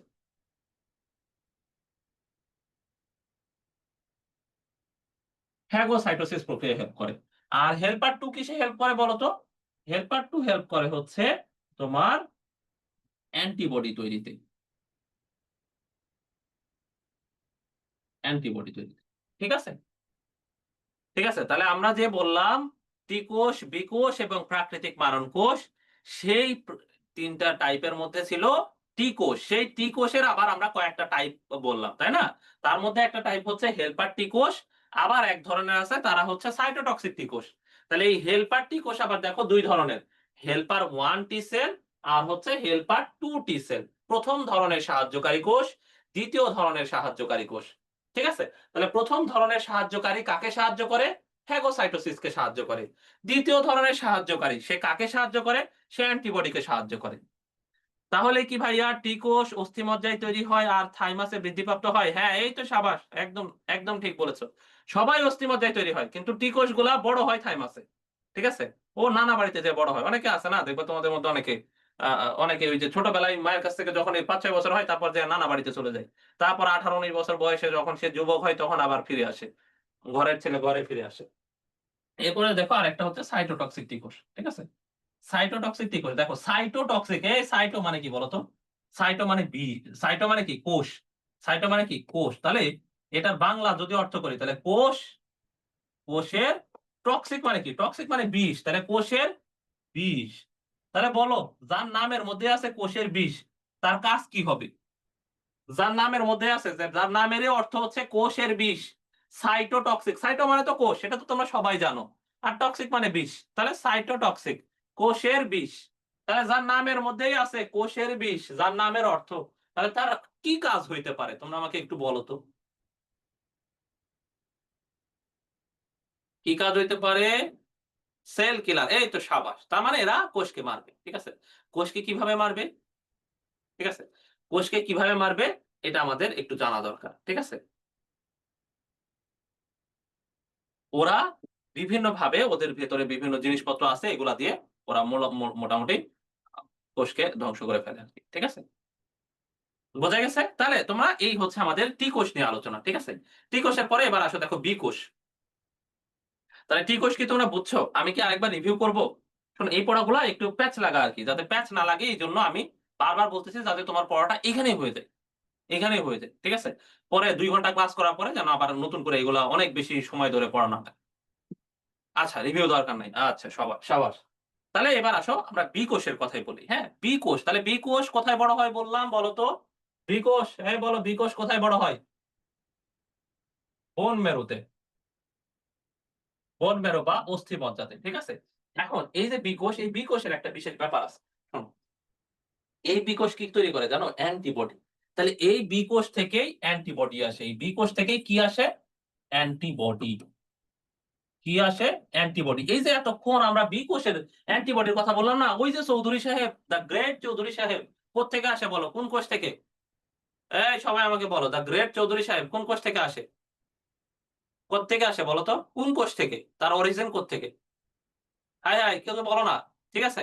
বি কোষ থেকে। ঠিক আছে? তাহলে দেখো, এই বি কোষ যখন অ্যান্টিবডি তৈরির প্রয়োজনীয়তা দেখে যে সামনে আমার বিপদ, সামনে আমার জীবাণু আসছে, এই জীবাণুকে মারা লাগবে। তখন এই বি কোষ কি করে জানো? যে সে যেহেতু অ্যান্টিবডি তৈরি করবে, সে খাবার-দাবার খেয়ে আকার আকৃতিতে বড় হয়ে যায়। তখন এটার নাম হয়ে যায় প্লাজমা কোষ। ঠিক আছে?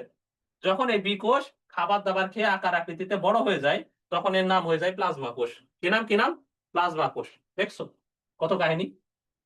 আজকে এই টার্ম গুলা শিখে ফেলো, তাহলে হচ্ছে নেক্সট দিন থেকে কষ্ট কম হবে। ঠিক আছে? তাহলে দেখো এই বি কোষ যখন খাবার-দাবার খেয়ে আকার আকৃতিতে বড় হয়, তখন সে কি হয়? প্লাজমা কোষ। পরবর্তীতে এই প্লাজমা কোষটাই কি তৈরি করে? অ্যান্টিবডি। কি তৈরি করে? অ্যান্টিবডি। তাহলে সিরিয়ালটা কেমন বলো তো? সিরিয়ালটা হচ্ছে এরকম। প্রথমে বি সেল। এই বি সেল গুলা খাবার-দাবার খেয়ে কি হইছে? Plasma sell. এই পরবর্তীতে এই প্লাজমা সেল কিসে পরিণত হইছে? অ্যান্টিবডিতে।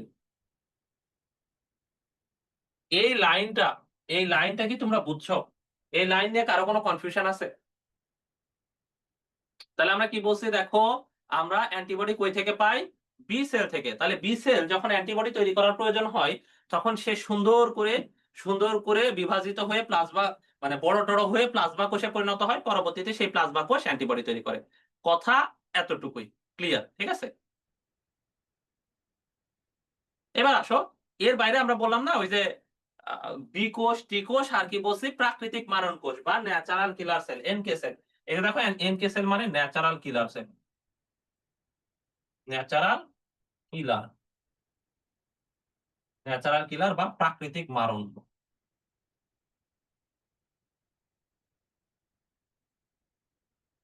প্রাকৃতিক মারণ কোষ এই যে দেখো। ঠিক আছে? ন্যাচারাল কিলার সেল বা প্রাকৃতিক মারণ কোষ। এটা সম্পর্কে আমরা ২ টা কথা জানবো আরকি, হ্যাঁ? এরা কোষকে মেরে ফেলে। ন্যাচারাল কিলার বলছি। ঠিক আছে? ঠিক আছে? প্লাজমা থেকে অ্যান্টিবডি কিভাবে তৈরি হয়? প্লাজমা থেকে ওই যে যেভাবে বি কোষ প্লাজমা কোষ হইছে ওইভাবেই। ঠিক আছে? বেশ কিছু ওরা ওদের ভেতরে কিছু ইন্টারনাল পরিবর্ধন সাধন করে ওরা হয়ে ফেলে আরকি। ঠিক আছে? তাহলে ন্যাচারাল কিলার সেল নামের মধ্যে কি আছে? কিলার। তাহলে এরা কি প্রাকৃতিকভাবেই কোষকে মেরে ফেলে। তার মানে এর ভেতরে কিছু আছে যেগুলা দিয়ে এরা কোষকে মেরে ফেলে। ঠিক আছে? ইউজুয়ালি এরা কি হয় দেখো, এই ন্যাচারাল কিলার সেল গুলার ভেতরে কিছু এনজাইম আছে। হ্যাঁ? ঠান্ডা মাথায় একটু শোনো, মনোযোগ দিয়ে। যে এই ন্যাচারাল কিলার সেলের ভেতরে দেখো এই যে সেলগুলা দেখতেছি, এই সেলের ভিতরে বেশ কিছু এনজাইম থাকে। বুঝছো? এই এনজাইম গুলা ওরা যখন যে কোষকে মারবে বলে চিন্তা করে যে তোকে আমি মারবো। ঠিক আছে? ওই কোষকে যায় ধরে, যে ধরে এই এনজাইম গুলা ক্ষরণ করে। ঠিক আছে? তাহলে এর ভেতরে আছে ৩ ধরনের এনজাইম। সাইটোটক্সিন, পারফোরিন, গ্রানাইজাইম। সাইটোটক্সিন, পারফোরিন, গ্রানাইজাইম। টেনশন করো না, আমি এটা মনে করাই দিব, মুখস্থ করাই দিব কেমনে। ঠিক আছে? তাহলে এই সাইটোটক্সিন, পারফোরিন, গ্রানাইজাইম এই এনজাইম গুলা যখন যায়, ঠিক আছে? পারফোরিন নামের মধ্যে কি আছে? পারফোরেশন আছে না? পারফোরেশন মানে কি? ছিদ্র। দেখো, নামের মধ্যে কি আছে? পারফোরেশন।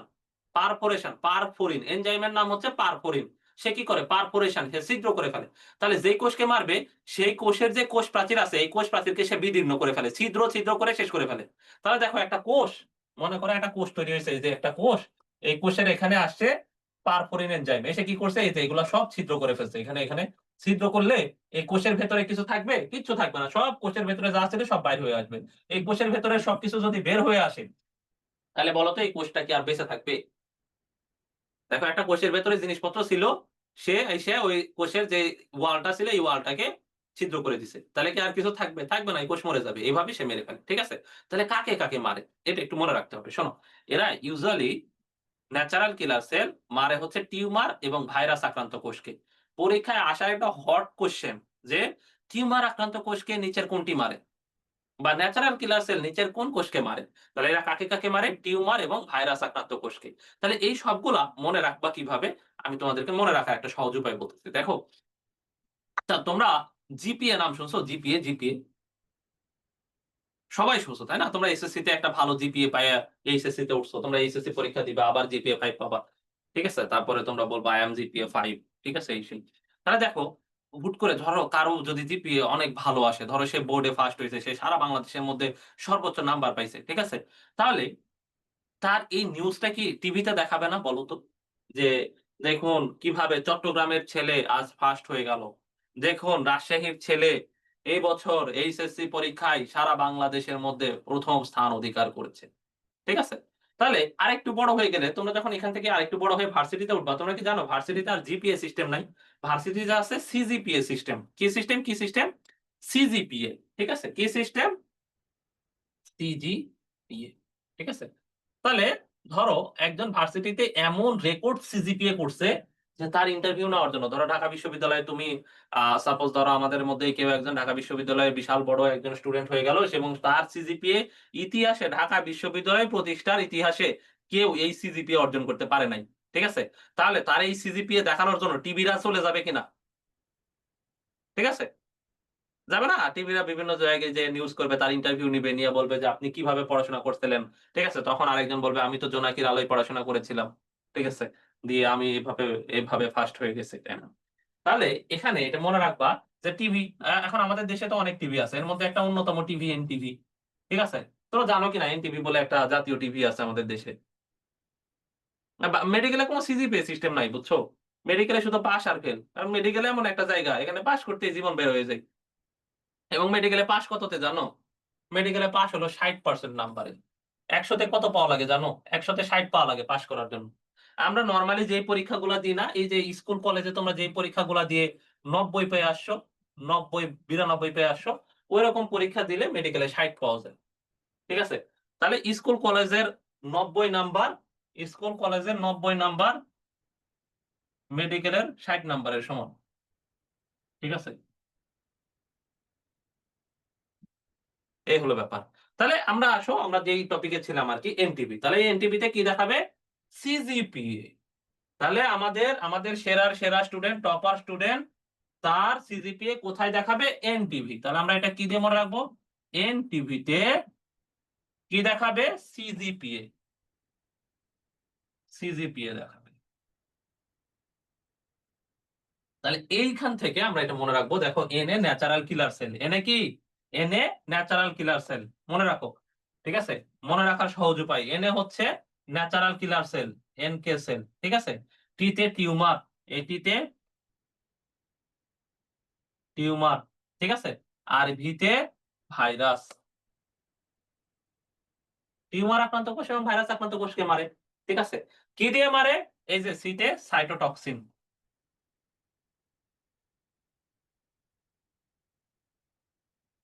সাইটোটক্সিন। এই পি তে পারফোরিন।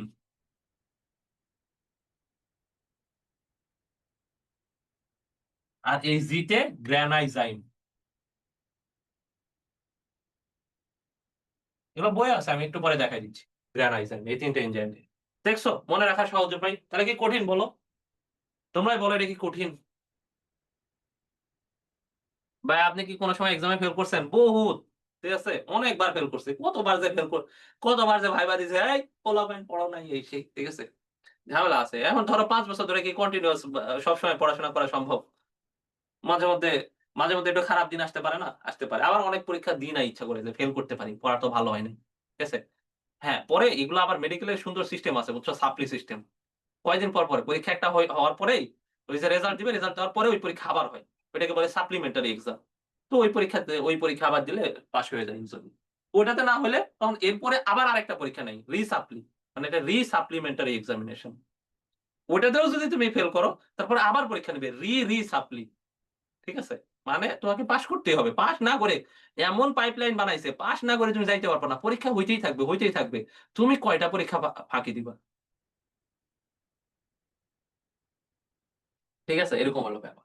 তাহলে আমরা দেখো ন্যাচারাল কিলার সেল সম্পর্কে আমরা কি দিয়ে মনে রাখবো বলো? এনটিবি তে কি দেখাবে? সিজিপিএ। তাহলে N A natural killer cell, T তে টিউমার, ভি তে ভাইরাস।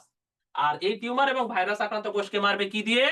সিজিপিএ দিয়ে। এই সি এ সাইটোটক্সিন, পি তে পারফরিন, জি তে গ্রানাইজাইম। আল্লাহর ওয়াস্তে কিছু মনে না থাকলেও অ্যাটলিস্ট তোমার তো এটা মনে থাকা উচিত, একটা সি দিয়ে শুরু, একটা জি দিয়ে শুরু, আর একটা পি দিয়ে শুরু। তাহলে তো অ্যাটলিস্ট অপশন দেখে দাগাইতে পারবা।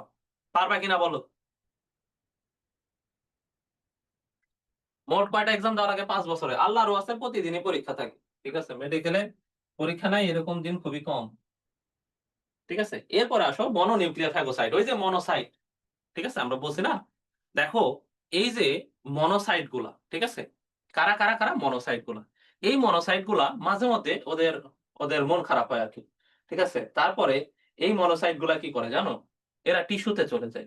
দেখো মাঝে মধ্যে কিছু মনোসাইট তৈরি হয়, তারপরে তাদের মন খারাপ হয় যে আজকে আমার মন ভালো নাই। ঠিক আছে, তারপরে তারা টিস্যুতে প্রবেশ করে, টিস্যুতে প্রবেশ করার পরে তারা আকার আকৃতিতে বিশাল বড় হয়ে যায়। ঠিক আছে, বিশাল বড় হয়ে যায়। তখন যখন এরা বড় হয়ে যায়, তখন এদেরকে বলা হয় ম্যাক্রোফেজ। কি বলে? কি বলে? ম্যাক্রোফেজ। বোঝা গেছে? তাহলে এই মনোসাইট গুলা যখন টিস্যুতে প্রবেশ করে, টিস্যুতে প্রবেশ করলে এরা আকার আকৃতিতে বিশাল বড় হয়ে যায়।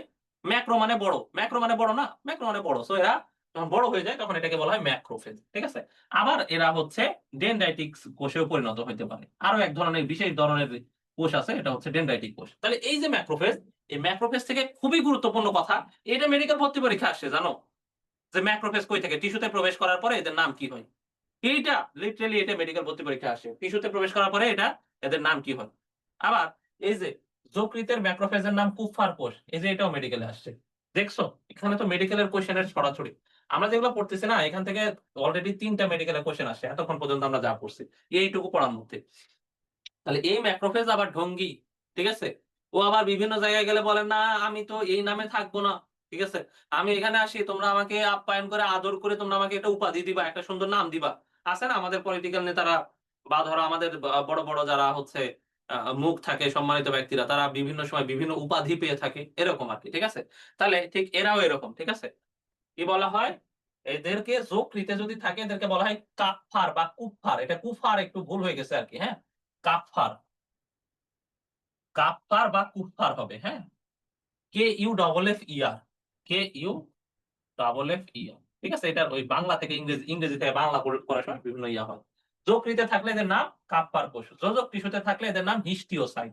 যোজক টিস্যু কানেকটিভ টিস্যুতে থাকলে এদের নাম হিস্টিওসাইট। অ্যালভিওলাসে থাকলে এদের নাম হয় ম্যাক্রোফেজ।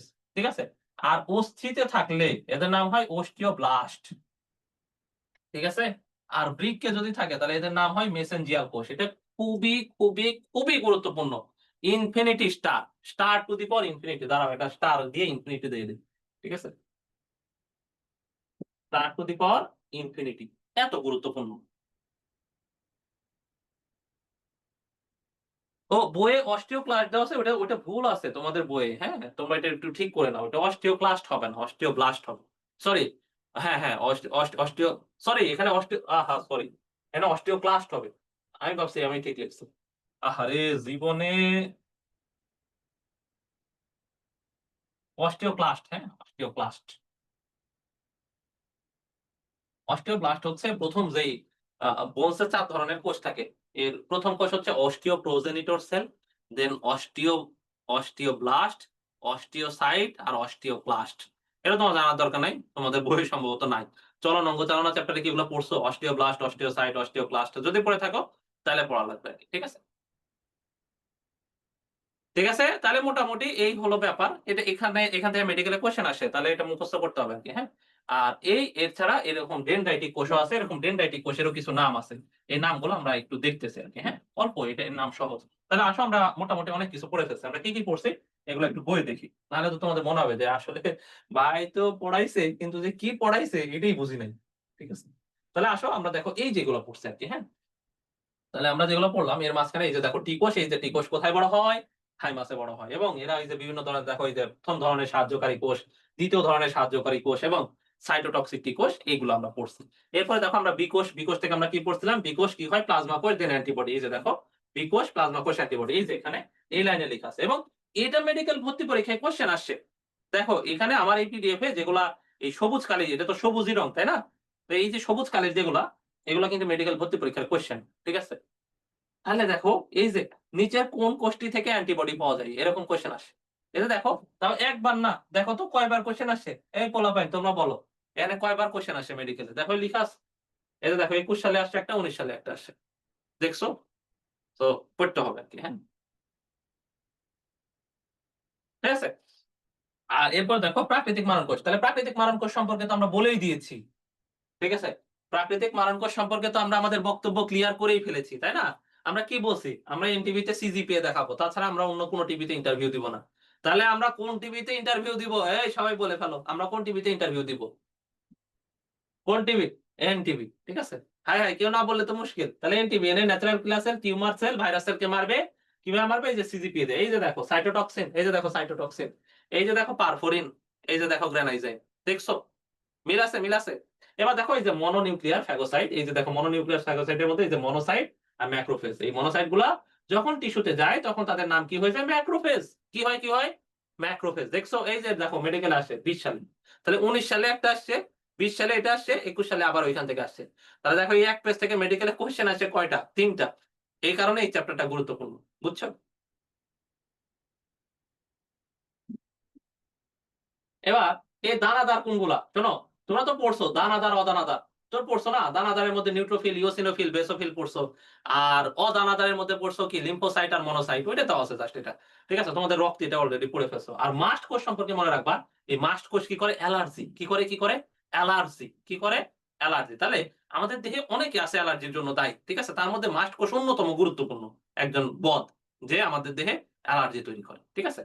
আর অণুচক্রিকা, অণুচক্রিকা আমাদের দেহের কোথায় তৈরি হয় বলতো? মেগা ক্যারিওসাইটে। আমাদের অস্থিমজ্জার কোথায় তৈরি হয়? মেগা ক্যারিওসাইটে। এটা এক্সট্রা একটা ইনফরমেশন হিসেবে মনে রাখতে পারো। আর ডেনড্রাইটিক কোষ সম্পর্কে আমরা বললাম না, এরকমই আরেকটা আছে ম্যাক্রোফেজ, যে ডেনড্রাইটিক কোষ হইতে পারে। সেই ডেনড্রাইটিক কোষের কিছু নাম আছে। তবে এখানে একটা গুরুত্বপূর্ণ নাম আছে। এই নামটা তেমন একটা গুরুত্বপূর্ণ না, মানে ম্যাক্রোফেজের নামগুলা। কিন্তু এই নামটা খুবই গুরুত্বপূর্ণ। এই যে মিউকাস পর্দায় যেটা থাকে এটার নাম হচ্ছে ল্যাঙ্গারহ্যান্স কোষ। কি কোষ? কি কোষ? ল্যাঙ্গারহ্যান্স কোষ। কি কোষ? ল্যাঙ্গারহ্যান্স কোষ। এছাড়া তোমরা পড়বা থাইমাস গ্রন্থির কোষের নাম হচ্ছে ইন্টারডিজিটেটিং। কি নাম, কি নাম? ইন্টারডিজিটেটিং। ঠিক আছে?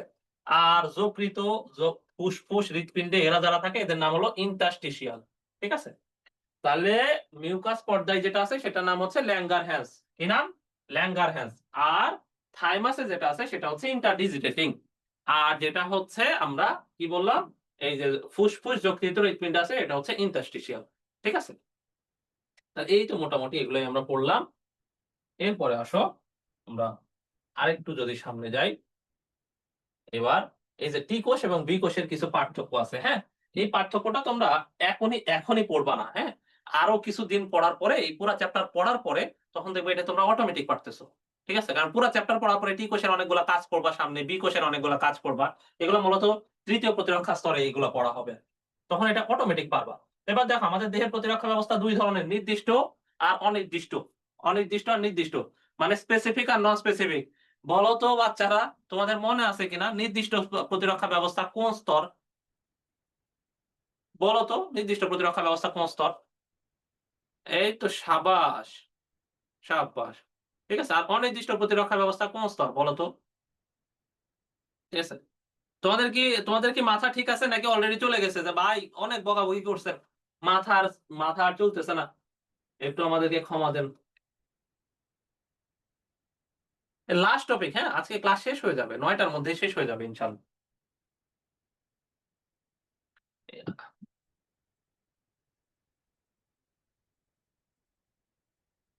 এই চ্যাপ্টারে আবার কোন ধোঁকা নাই তো? না, এই চ্যাপ্টারে ধোঁকা নাই। এই চ্যাপ্টার ভালো। এবং এই চ্যাপ্টার থেকে কোশ্চেন আসে। এবার দেখো প্রথম প্রতিরক্ষা স্তর।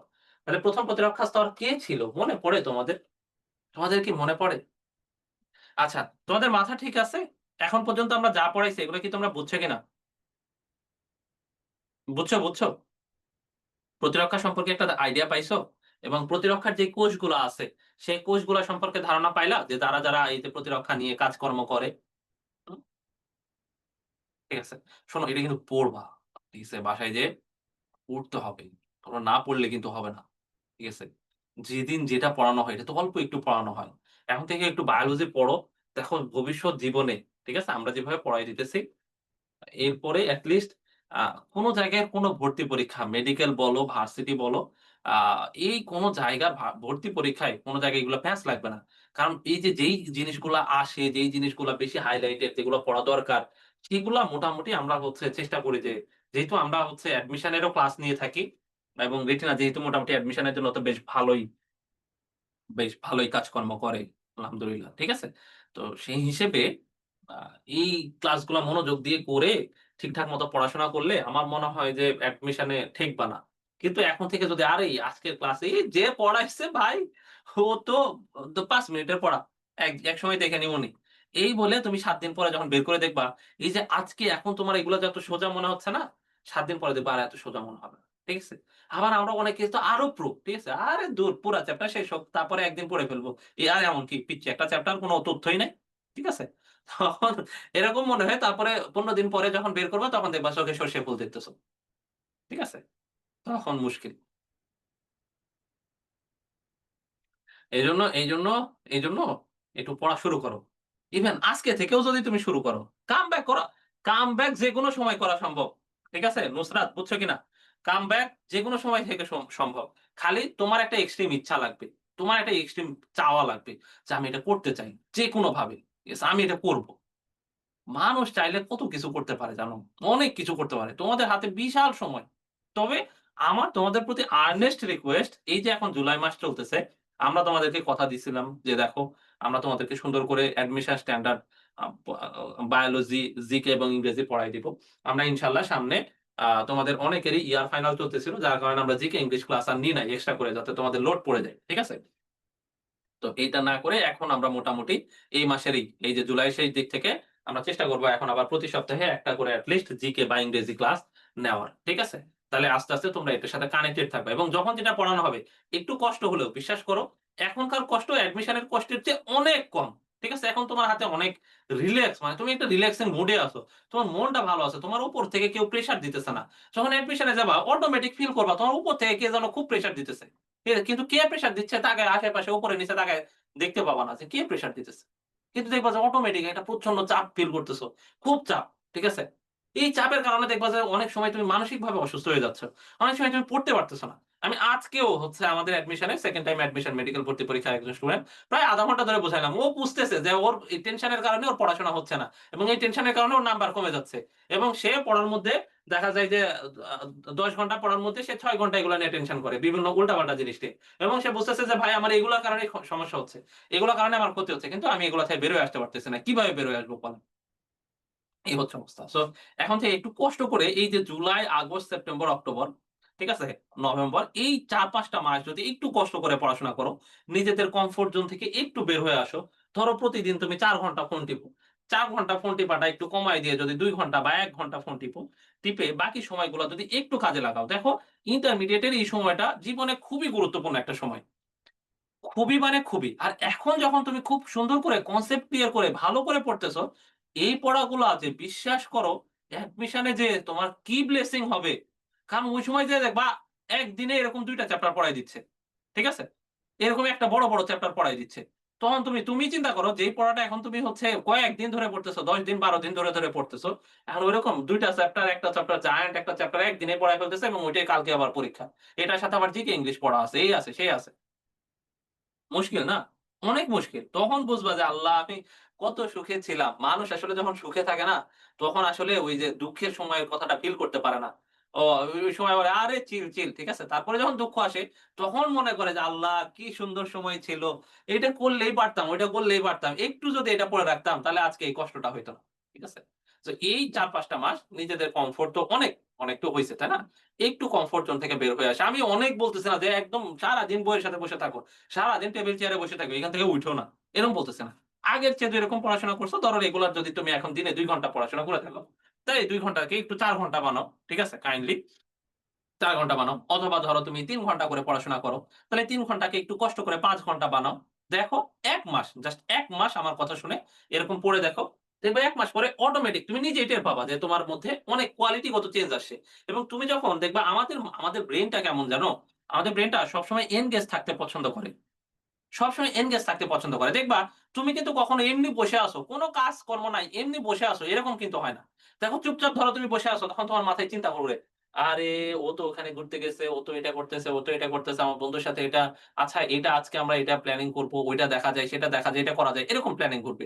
আবার যখন তুমি এমনি শুয়ে আছো, তোমার ভাল লাগতেছে না, তখন দেখবা তোমার হাতে একটা ফোন এবং তুমি কন্টিনিউয়াস ভিডিও স্ক্রল করতে আছো। একটার পর একটা ভিডিও আসতেছে, একটার পর একটা ভিডিও দেখতেছো। ঠিক আছে? তো আবার দেখবা অনেক সময় যখন কোনই কাজকর্ম থাকে না, তখন দেখবা এরকম এই যে কিছু না কিছু এসে তোমার ব্রেইনকে সবসময় এনগেজ করে রাখে। ঠিক আছে? বা ধরো তুমি এখানে ওখানে যাচ্ছ, এই করতেছো, সেই করতেছো, এরকম। বিভিন্ন জিনিসে এই ব্রেইন সবসময় এনগেজ হয়ে থাকছে। ব্রেইন কখনো ফ্রি থাকবে না। তোমরা বলো না যে, "ভাই আমি রেস্ট নিতে চাই, আমি রেস্ট নিবো, এই করব, সেই করব।" তো আসলে ব্রেইন কিন্তু রেস্ট পায়, প্রপার রেস্ট পায় তখনই যখন তুমি ঘুমাচ্ছ। তার আগে পর্যন্ত তুমি চিন্তা করো, তুমি প্রপারলি ১০ মিনিট তুমি কোন চিন্তা করবা না। যে আমি কোন ধরনের কোন চিন্তা আমার ব্রেইনে নিয়ে আসবো না, মনের ভিতরে কোন কিছু নিয়ে আসবো না। এভাবে আমি ১০ মিনিট থাকবো। তোমরা কি পারবা এরকম থাকতে? আমি তো পারি না। আমার মনে হয় না আমার আশেপাশে কেউই পারে। তো আমার মনে হয় না তোমরাও পারবা। ঠিক আছে? তাহলে এই যে ব্রেইনকে যেহেতু ব্রেইন যেহেতু চায় এনগেজ হয়ে থাকতে, তাহলে তাকে খারাপ কাজে এনগেজ না করে একটু ভালো, একটু প্রোডাক্টিভ কাজে এনগেজ করে রাখা যায় না? রাখা যায় কিন্তু। তাহলে এই প্রোডাক্টিভ কাজে এনগেজ করে রাখার উপায় কি বলতো? সুন্দর উপায় হচ্ছে তুমি যখন পড়াশোনা করবা, তুমি এর ভেতরে যখন থাকবা, তখন দেখবা অটোমেটিক তোমার ব্রেইন শুধু এইটাই চাচ্ছে। তখন তোমার ব্রেইন আর চাচ্ছে না যে না এগুলা সেগুলা আর করতে ভাল লাগতেছে না। তখন দেখবা যে তুমি আরো ওই যে এটা সেটা করতে চাচ্ছ বা ঘুরতে যাচ্ছ, তখন দেখবা অটোমেটিক তোমার ঘোরাটা একটু কমে গেছে। পড়তে তো ভালোই লাগতেছে। ঠিক আছে? বা ফোন টিপতেছো, তখন মনে হবে যে আচ্ছা এই টপিক তো প্রায় শেষের পথে। এই টপিকটা একটু শেষ করে তারপরে ফোনটা টিপি। এরকম হয় না তোমাদের? ধরো একটা পড়া প্রায় শেষের দিকে বা হচ্ছে আরেকটু পড়া আছে, তোমার পড়তে ভাল লাগতেছে। মনে হয় না যে না এটা একটু শেষ করি। তার মানে কি? তোমার ব্রেইন কিন্তু তখন পড়াশোনায় এনগেজ। যার কারণে তোমার ব্রেইন ওইটা অন্যটা আর নিতে ইচ্ছা করতেছে না। ঠিক আছে? আবার তুমি যখন এভাবে পড়তে থাকবা, একবার যখন মজা পেয়ে যাবে মজা পাইয়া যাবা পড়াটাতে, যে হ্যাঁ, তুমি পড়তেছো এবং এটার একটা ভালো আউটপুট পাচ্ছ। পরে ভালো পড়া মনে থাকতেছে। স্কুল কলেজের ক্লাস টেস্টে ভালো করতেছো, কোচিং এর পরীক্ষাগুলাতে ভালো করতেছো। তখন তোমার দেখবা যে অটোমেটিক তোমার ভেতরে ভালো লাগা তৈরি হবে। তাহলে এখন একটু পড়ি, আরেকটু পড়ি। সো এইজন্য তুমি যখন নিজেকে প্রোডাক্টিভ কাজগুলাতে এনগেজ করা শুরু করবা, দেখবা অটোমেটিক তোমার এই আনপ্রোডাক্টিভ কাজগুলা আস্তে, আস্তে বের হয়ে যাওয়া শুরু হবে মাথা থেকে। ঠিক আছে? তখন মাথায় দেখবা এগুলা আর ঢুকবেই না। একসময় দেখবা যে হচ্ছে ফোন টিপে যত শান্তি পাইছি, এখন আর ওরকম শান্তি পাইতেছি না। ঠিক আছে? তো এইটা একটু করতে হবে। এই কয়টা মাস একটু কষ্ট করে আল্লাহর ওয়াস্তে একটু কষ্ট করে যাও। অ্যাডমিশনের সময় দেখবা যে খুব সহজ হয়ে যাবে। ঠিক আছে? যাই হোক, অনেকগুলা পরামর্শ দিয়ে ফেলেছি। ঠিক আছে? বেশি বলে ফেললে তোমরা আমাকে মাফ করে দিও। ঠিক আছে? কারণ আমি নিজেই এগুলা সবগুলা মানতে পারি না। কিন্তু মানার চেষ্টা করি আরকি। ১৪ ঘন্টা পড়া কি এনাফ? প্লিজ ১৪ ঘন্টা অনেক এনাফ। এনাফ এর উপরে কিউব। ঠিক আছে? অনাক্রম্য তন্ত্র কি? শোনো, অনাক্রম্য তন্ত্র হচ্ছে এই যে প্রতিরক্ষা ব্যবস্থা, প্রতিরক্ষা তন্ত্র। এই প্রতিরক্ষার ভালো নাম হচ্ছে অনাক্রম্যতা। প্রতিরক্ষার ভালো নাম হচ্ছে অনাক্রম্যতা। তাহলে যেই তন্ত্ররা অনাক্রম্যতা নিয়ে কাজ করে তারা অনাক্রম্য তন্ত্র। যেমন আমরা বলছি পরিপাক নিয়ে যেই তন্ত্র কাজ করে সে পরিপাক তন্ত্র। এরকমই। ঠিক আছে? বোঝা গেছে রাকিবুল? ঠিক আছে? তাহলে আসো আমরা হচ্ছে একটু দেখি। এটা পড়লে আজকের পড়া শেষ। এই যে দেখো ১ম প্রতিরক্ষা স্তর। ঠিক আছে? ১ম প্রতিরক্ষা স্তর এটা পড়লে আমাদের আজকের পড়া শেষ। ঠিক আছে? তাহলে আসো আমরা হচ্ছে একটু ছোট করে পড়ে ফেলি। ঠিক আছে? তোমরা আমার কথা শোনো মনোযোগ দিয়ে। ঠিক আছে? এখানে বইয়ে ১ পাতা কথা লেখা আছে। তোমরা মনোযোগ দিয়ে আমার কথা ২ বার শোনো। আশা করি তোমার পড়া এখানেই হয়ে যাবে। এখানে মানে এখানে। ঠিক আছে? এতদিন একটুও পড়ি নাই। এখন কয় ঘন্টা পড়তে হবে? এখন আপাতত তুমি ৪ ঘন্টা দিয়ে শুরু করো। তারপরে যখন তুমি ৪ ঘন্টা পড়তে পারতেছো, তারপরে এটাকে আরেকটু ইনক্রিজ করে ৬ ঘন্টা করো। তারপরে এটাকে ৮ ঘন্টা করো। এনাফ। ভাইয়া ২৪ ঘন্টার মধ্যে ১২ ঘন্টায় বাইরে থাকি। এখন বাসায় কতটুকু পড়তে হবে? ওই যে একবারে যখন শুরু করবা তখন এট লিস্ট ৩-৪ ঘন্টা দিয়ে শুরু করো। ঠিক আছে? তারপর আস্তে, আস্তে দেখবা যে বাড়া শুরু হবে। ঠিক আছে? ইনশাআল্লাহ। এটা সুন্দর করে নিজে একটা সুন্দর শপথ করবা যে নিজের সাথে। ঠিক আছে? একটা আ ভালো নিয়ত করবা। তাহলে দেখবা যে পড়াশোনা সুন্দর হবে, সুন্দর গোছানো হবে। ঠিক আছে? তাহলে দেখো ১ম প্রতিরক্ষা স্তর। আসো। ঠিক আছে? আমরা অনেক কথাবার্তা বলছি। এবার আসো আমরা ১ম প্রতিরক্ষা স্তর নিয়ে একটু আলাপ আলোচনা করি। আমরা এখান থেকে কথা বলি আরকি। হ্যাঁ? শোনো। তাহলে আমরা ১ম প্রতিরক্ষা স্তরে কি বলছিলাম? মনে পড়ে তোমাদের? মনে পড়ে কিনা? আমরা ১ম প্রতিরক্ষা ব্যবস্থায় কি ছিল বলো তো? ওই যে চৌধুরী সাহেবের যে গল্প, সেই চৌধুরী সাহেবের গল্পের কথা বলো তো? কি ছিল? কি ছিল বলো তো চৌধুরী সাহেবের গল্পে?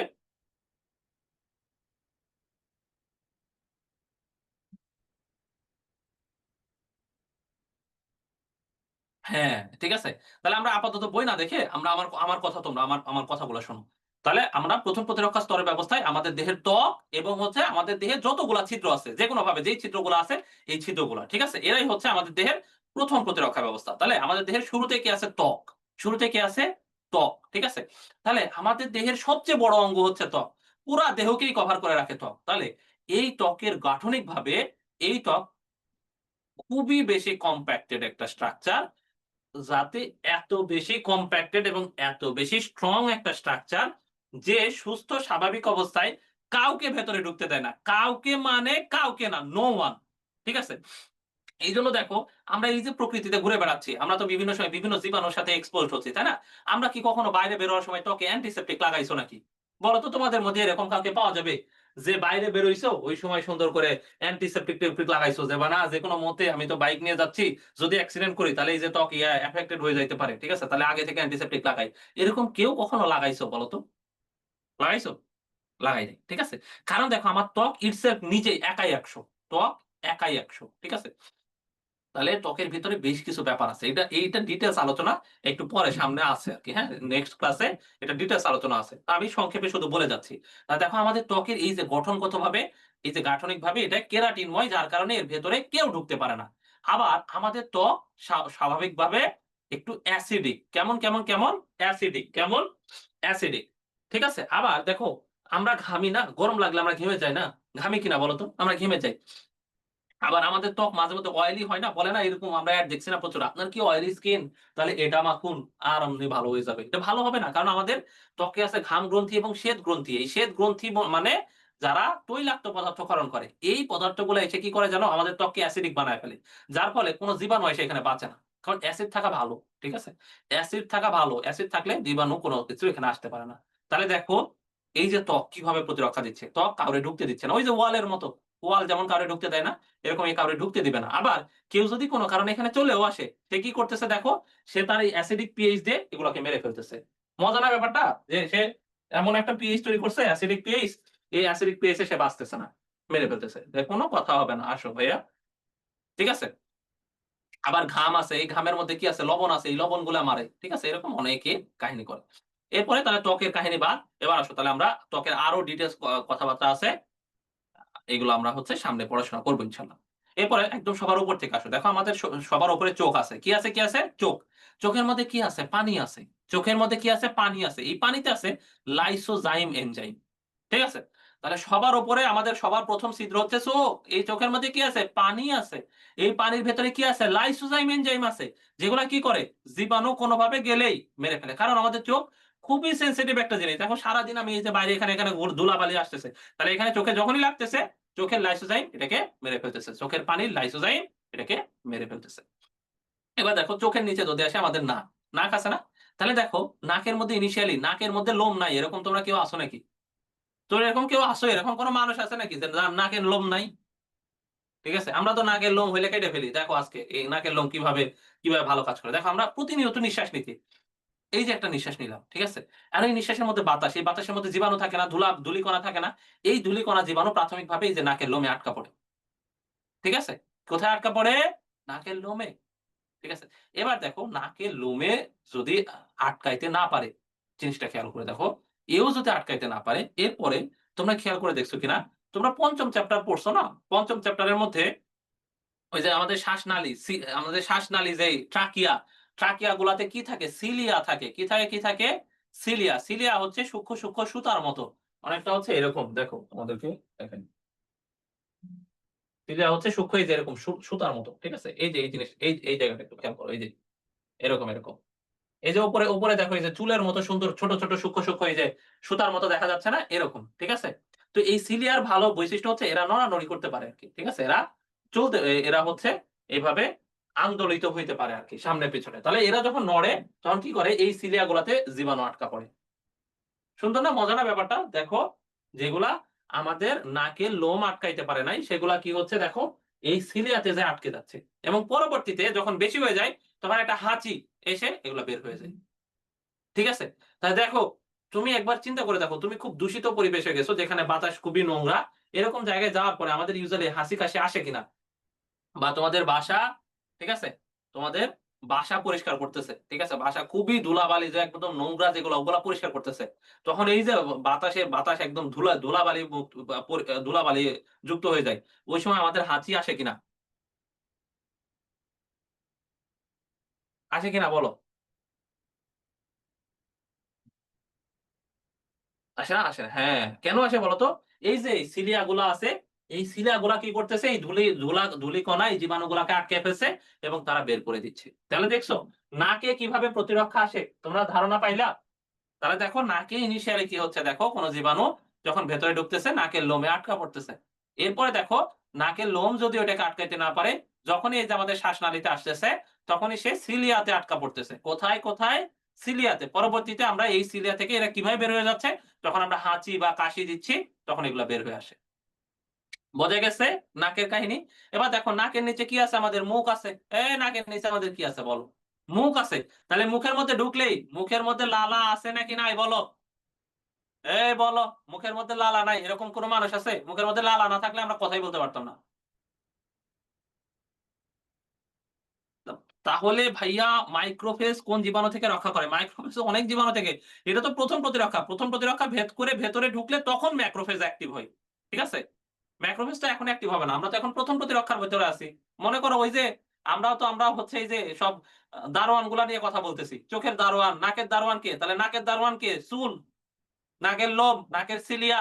এবার আসো দেখো এই যে এখানে মুখের দারোয়ান কে? মুখের দারোয়ান হচ্ছে মুখের লালা। সেই লালাতে কি থাকে? লাইসোজাইম। তাহলে মুখের লালাতে কি থাকে? লাইসোজাইম। এই লাইসোজাইম কি করে? জীবাণুগুলাকে মেরে ফেলে। মজা না ব্যাপারটা? ঠিক আছে?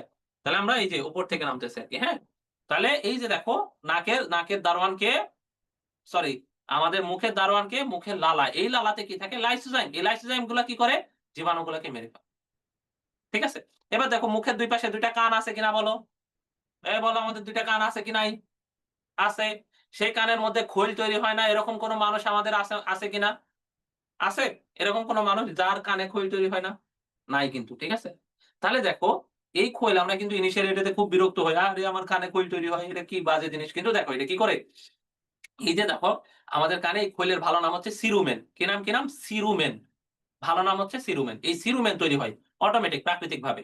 তো যখনই ধূলিকণা বা জীবাণু নাকের মধ্যে প্রবেশ করে, সরি কানের মধ্যে প্রবেশ করে, এই সিরুমেন এগুলাকে আটকায় ফেলে। আটকায় ফেলে কানের খৈল রূপে বের করে দেয়। ঠিক আছে? বোঝা গেছে? রাকেশ বলছে কানের খৈল কি? হায়, হায় রে রাকেশ তোমারে যে কি করব? ঠিক আছে?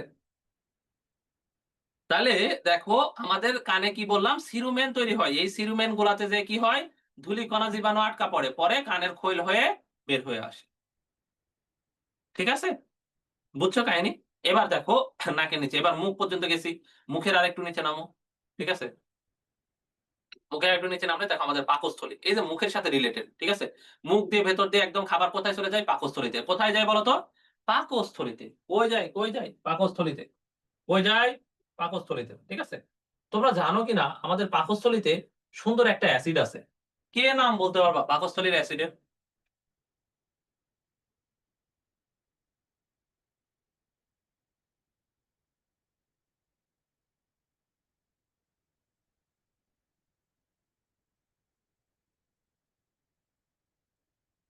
আচ্ছা, স্বর্ণা খুব সুন্দর কোয়েশ্চেন করছে যে ভাইয়া বলতেছিলাম নাকের মধ্যে যখন জীবাণু ঢোকে তখন সেগুলা লোম আর সিলিয়ায় আটকা পড়লে অ্যালভিওলাসের ম্যাক্রোফেজ কোন জীবাণু আটকায়?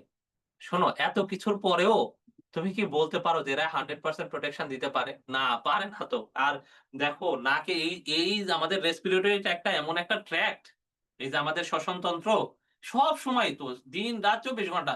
কখনো তুমি ২ মিনিট মনে হইলো যে না এই ২ মিনিট নিঃশ্বাস নিব না। বাঁচতে পারবা? পারবা না। এইজন্য এই জায়গাতে এতগুলা প্রতিরক্ষা ব্যবস্থা তৈরি করে রাখছে সৃষ্টিকর্তা। যাতে যাই হয়ে যাক, ঠিক আছে? রোগে আক্রান্ত না হলে যদি এরকম হইতো আমাদের প্রতিরক্ষায় এই শ্বসনতন্ত্র যদি দুর্বল হইতো, একবার চিন্তা করে দেখো প্রতিদিন নিঃশ্বাস নিতেছো ৭ দিন পর, পর ইনফেকশন। ৭ দিন পর, পর ফুসফুসে ইনফেকশন। ৭ দিন পর, পর নিউমোনিয়া। জীবন থাকতো? মরে যাইতে হইতো। ঠিক আছে? তাহলে এই যে সবাই খুব সুন্দর করে উত্তর দিছো হাইড্রোক্লোরিক অ্যাসিড, তাই না? আমাদের পাকস্থলীতে কি থাকে? Hydrochloric acid. অত্যন্ত তীব্র অ্যাসিড। পিএইচ হচ্ছে ১ থেকে ২। ঠিক আছে? না সিলিয়া কোভিড আটকাইতে পারে না। ঠিক আছে? কোভিডকে আটকায় ওই যে ম্যাক্রোফেজ কিছুটা আটকায়, তারপরে অ্যান্টিবডি আছে, হ্যাঁ? কোভিড এর অ্যান্টিবডি এসে ওরে মারবে। ওকে মারার জন্য ৩য় প্রতিরক্ষা ব্যবস্থা লাগে। ঠিক আছে? এখন দেখো এখন দেখো আমাদের পাকস্থলীতে কি হয়? এই যে হাইড্রোক্লোরিক অ্যাসিড গুলো আছে, এখন আমরা যে খাবার খাই, জানো কিনা? এই খাবারে প্রচুর জীবাণু থাকে। তুমি চিন্তা করো তোমার দেহ যেখানে সুস্থ সবল দেহ, এখানে জীবাণু অ্যাটাক করতে আসে। আর যেখানে অবলা এত সুন্দর, সুন্দর খাবার পড়ে থাকে, সেখানে কি জীবাণু অ্যাটাক করতে আসে না? তোমার কি মনে হয়? তোমার কি ধারণা? সেখানে কি জীবাণু অ্যাটাক দিতে আসে না? অবশ্যই আসে। তাহলে ওইখানে খাবারেও অনেক জীবাণু থাকে। কিন্তু আমাদের রোগ হয় না। কেন বলো তো? কারণ আমাদের পাকস্থলীতে আছে অ্যাসিড। কি অ্যাসিড? Hydrochloric acid. এই হাইড্রোক্লোরিক অ্যাসিড এটাকে ধরে মেরে ফেলে। তাহলে দেখো তুমি যখন পরিপাক চ্যাপ্টার পড়ছো, একটু মনে করে দেখো পরিপাক চ্যাপ্টারে হাইড্রোক্লোরিক অ্যাসিড পরিপাকে খুব বিশাল ভূমিকা পালন করতেছে। এরকম কোন ভূমিকা ছিল পরিপাকে? যে এই শর্করা জাতীয় খাবারকে ভেঙে গুঁড়ি, গুঁড়ি করে ফেলছে। প্রোটিন জাতীয় খাবারকে ভাইঙ্গে চুরে অ্যামাইনো অ্যাসিড করে ফেলছে। এরকম ছিল? ছিল না। ঠিক আছে? তার মানে দেখো ওইখানে বেশি কাজ কেন পাও নাই? কারণ ওর মেইন কাজ তো প্রতিরক্ষাই। হাইড্রোক্লোরিক অ্যাসিডের মূল কাজ হচ্ছে আমাদের এই যে পাকস্থলীর ভেতরে যে এই যে খাবার-দাবার খাওয়ার সময় যে জীবাণুগুলা ঢোকে, এই জীবাণুগুলাকে মেরে ফেলা। ঠিক আছে? এবার ঐখান থেকে আরেকটু নিচে নামো। আরেকটু নিচে নামলে আমাদের জনন অঙ্গগুলো আছে, তাই না? তাহলে ওইখানে আমাদের জনন অঙ্গেও যেহেতু ছিদ্র আছে। আছে কিনা বলো? যেহেতু আছে তার মানে ওইখানেও তো দারোয়ান লাগবে। ঠিক আছে? ওইখানেও দারোয়ান লাগবে। তাহলে ইউজুয়ালি যেটা হয় আমাদের ফিমেল জেনিটাল ট্র্যাক্ট বেশি ইনফেকশন হওয়ার চান্স থাকে। ঠিক আছে? তাহলে কোন জায়গায় ইনফেকশন হওয়ার চান্স বেশি থাকে বলো তো? পুরুষ প্রজনন তন্ত্রে নাকি স্ত্রী প্রজনন তন্ত্রে? বলো তো এই সবাই একটু বলো আমাকে। পুরুষ প্রজনন তন্ত্র নাকি স্ত্রী প্রজনন তন্ত্র? স্ত্রী প্রজনন তন্ত্র। ঠিক আছে? এইজন্য দেখো আবার সৃষ্টিকর্তার কি অসাধারণ সৃষ্টি। তোমরা জানো কিনা আমাদের দেহের বিভিন্ন জায়গায় কিছু বন্ধু ব্যাকটেরিয়া, উপকারী ব্যাকটেরিয়া বসবাস করে। ঠিক আছে? তোমরা বলো। তাহলে তোমরা এটা কি জানো কিনা? না জানলে একবার বলো। আমি হচ্ছে জানলে একবার হ্যাঁ বলো, তাহলে একটু ইয়া পাই আরকি যে হ্যাঁ, আমার পোলাপাইন অনেক কিছু জানে। ঠিক আছে? তাহলে দেখো আমাদের দেহের বিভিন্ন জায়গায় কিছু উপকারী ব্যাকটেরিয়া, খারাপ ব্যাকটেরিয়া তো আছেই। এর পাশাপাশি কিছু উপকারী ব্যাকটেরিয়াও বসবাস করে। ঠিক আছে? এই উপকারী ব্যাকটেরিয়া গুলাকে বলা হয় মাইক্রোবায়োম। কি বলে, কি বলে? মাইক্রোবায়োম। ঠিক আছে? এখন কথা হচ্ছে ভাই মাইক্রোবায়োম এই উপকারী ব্যাকটেরিয়া কিভাবে আমার দেহকে প্রতিরক্ষা দেয়? চিন্তা করো, মনে করো আমার এই যে গালে, হ্যাঁ? আমার গালের এখানে অনেকগুলা কি আছে? গালে ইউজুয়ালি থাকে না, নাকের আশেপাশে থাকে। ধরো নাকের এই জায়গায় আমার অনেকগুলা ১০০ টা বন্ধু ব্যাকটেরিয়া আছে। ঠিক আছে? এই বন্ধু ব্যাকটেরিয়ার মধ্যে একজন শত্রু ব্যাকটেরিয়া আসে এখানে রোগ সৃষ্টি করার জন্য। বলতো আমার ১০০ টা বন্ধু, আমার ১০০ টা বন্ধু আছে আমার পাশে দাঁড়ানো এবং একজন শত্রু আসে আমাকে মারবে। তার আমার উপর খুব রাগ। সে আমাকে মারবে। সে আমাকে মারতে চায়। বলতো সে কি আসলে আমাকে মারতে পারবে নাকি সে নিজে মাইর খাবে? কি হবে ঘটনাটা? সে কি এখান থেকে সুস্থ অবস্থায়, অক্ষত অবস্থায় ফিরে যাইতে পারবে? পারবে না। নিজেই মাইর খাবে। তাহলে বলো তোমার যেই জায়গাতে মাইক্রোবায়োম আছে, তোমার দেহের যেই জায়গাতে মাইক্রোবায়োম আছে এবং এই মাইক্রোবায়োম গুলো কোন জায়গায় থাকে জানো? আমাদের যেই জায়গাগুলো ইনফেকশন হওয়ার চান্স থাকে। যেমন ধরো এই যে ফিমেল জেনিটাল ট্র্যাক্ট যেটা নিয়ে আমরা কথা বলতেছিলাম। ফিমেল জেনিটাল ট্র্যাক্টে বেশি ইনফেকশন হয় বললাম। তাহলে ওইখানে কিছু অনেকগুলা বন্ধু ব্যাকটেরিয়া বসবাস করে। এই যে দেখো এখানে লিখাই আছে। দেখো এই যে ব্যাকটেরিয়া। বসবাসরত ব্যাকটেরিয়া। এই যে দেখো অবস্থিত ব্যাকটেরিয়া। এরকম অনেকগুলো আছে। ঠিক আছে? তাহলে এদেরকে কি বলা হয় বলো তো? মাইক্রোবায়োম। এই কি বলে বলো? মাইক্রোবায়োম। যেমন ক্ষুদ্রান্তে আছে অনেকগুলা। তাহলে এই মাইক্রোবায়োম গুলা যে আমাদেরকে প্রতিরক্ষা দেয়, এটা সম্পর্কে তোমরা ক্লিয়ার কিনা এখন? একমত কিনা সবাই? যে মাইক্রোবায়োম ক্ষতিকর ব্যাকটেরিয়া গুলাকে মেরে ফেলে আমাদেরকে প্রতিরক্ষা দিচ্ছে। সবাই একমত? Concept clear? ঠিক আছে? এবার তাহলে দেখো আমরা ঐরকম ভাবে বললাম ফিমেল জেনিটাল ট্র্যাক্টে যে ব্যাকটেরিয়া গুলা থাকে সেই ব্যাকটেরিয়া গুলা ল্যাকটিক অ্যাসিড তৈরি করে। কি অ্যাসিড? Lactic acid. কি অ্যাসিড? Lactic acid. ঠিক আছে? এবং এই ল্যাকটিক অ্যাসিড গুলা কি করে বলতো? এই ল্যাকটিক অ্যাসিড আমরা এর আগে কি পড়ছি বলতো? পাকস্থলীতে অ্যাসিড থাকা ভালো। আবার আমরা ত্বকের মধ্যে কি পড়ছিলাম? ত্বক কিছুটা অ্যাসিডিক হয়ে থাকে। এর ফলে জীবাণু বাঁচে না। ঠিক একই কারণে আমাদের এখানে যখন একটু অ্যাসিডিক পরিবেশ থাকে, এই ফিমেল জেনিটাল ট্র্যাক্টে কোন জীবাণু বাঁচে না। ঠিক আছে? না মাইক্রোবায়োম কখনো বিট্রে করে না। ঠিক আছে? মাইক্রোবায়োম খুবই জটিল একটা প্রসিডিউর আছে। তখন সে বিট্রে করতে পারে। তবে ওইটা এখন মাথায় ঢুকায়ও না। হ্যাঁ? এটা খুবই আনন্যাচারাল। হ্যাঁ, তাহলে কি ইয়োগার্ট খাওয়া উচিত? না, ওইটার সম্পর্ক আরেকটু ভিন্ন আরকি। তবে খাওয়া উচিত। খাইলে ভালো। ঠিক আছে? ক্লাস কতক্ষণ হবে? আর কতক্ষণ হবা? আর ৫ থেকে ৭ মিনিট। ঠিক আছে? তাহলে এই যে ল্যাকটিক অ্যাসিড কি করে আমাদের ফিমেল জেনিটাল ট্র্যাক্ট এ যদি কোন জীবাণু আসে এগুলাকে মেরে ফেলে। ঠিক আছে? এবার আসো আমরা তো সামনের দিকে ছিলাম। এখন আরো একটা ছিদ্র আছে। আছে না, আছে না?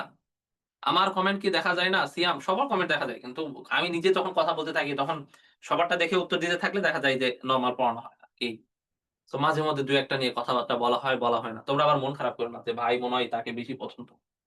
ঠিক আছে? এইজন্য ভাই খান শুধু তার মেসেজে রিপ্লাই দেয়। আমার মেসেজ কেউ দেখে না। ঠিক আছে? আমি অবহেলিত। এরকম চিন্তা করার কিছু নাই। ব্রেক দিতে হবে না। ক্লাস শেষ হয়ে গেছে তো। এই যে মলত্যাগ এবং বমি পড়ানোর পরে তো ক্লাসই শেষ। এবার দেখো, শোনো, আ ধরো তুমি একটা খারাপ জিনিসপত্র খেয়ে ফেলছো।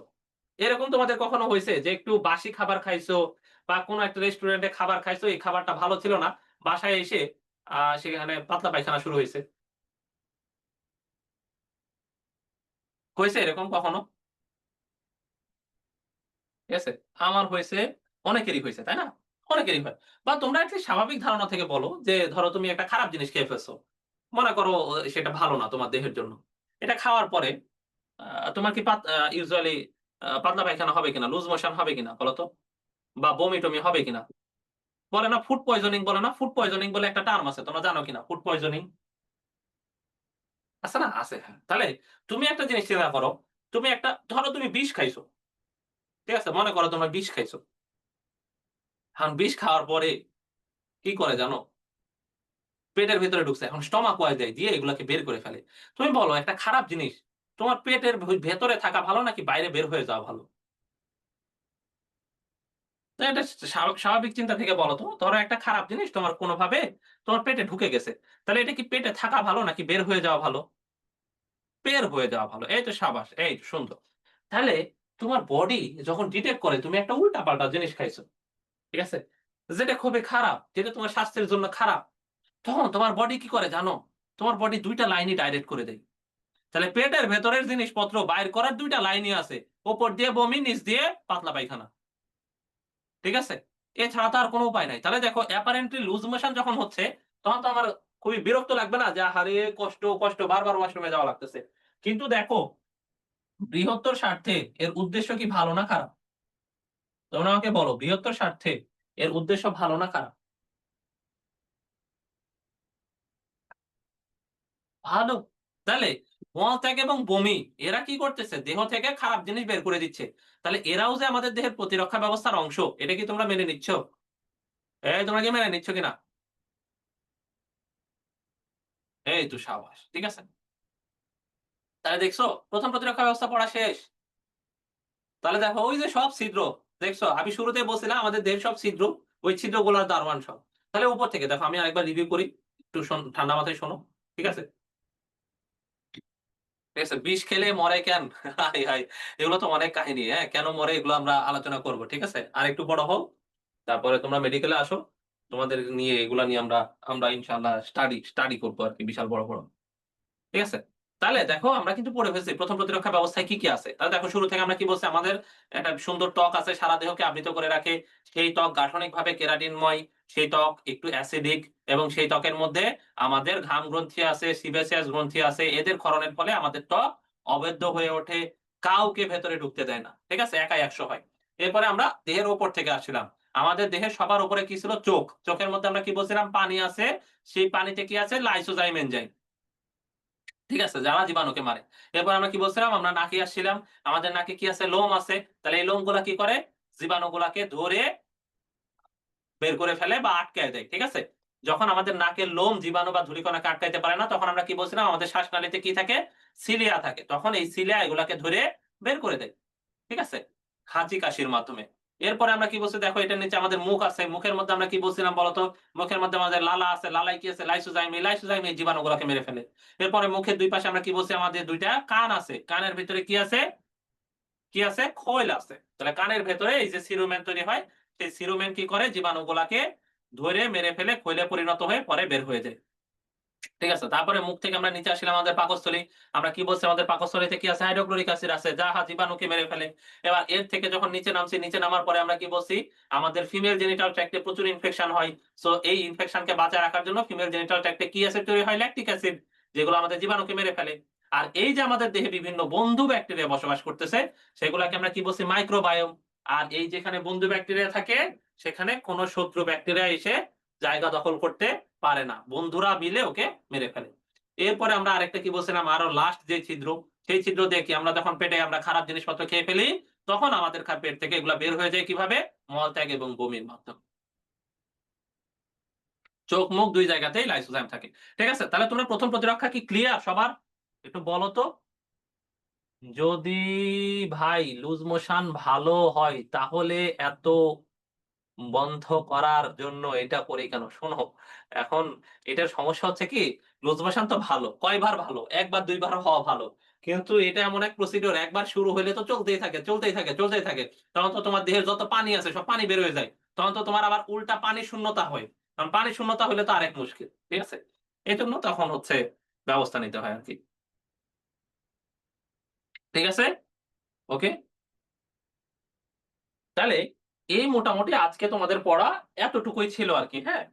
আর তাহলে নেক্সট দিন আজকে যেগুলা পড়ানো হইছে, যে গল্প বলা হইছে, তোমাদের প্রতি আমার আর্নেস্ট অনুরোধ, তোমরা এই পড়াটা অবশ্যই একবার পড়বা বাসায়। ঠিক আছে? তবে যাওয়ার আগে একটা পোল দিচ্ছি। আ পোলটা তো পাইলাম না।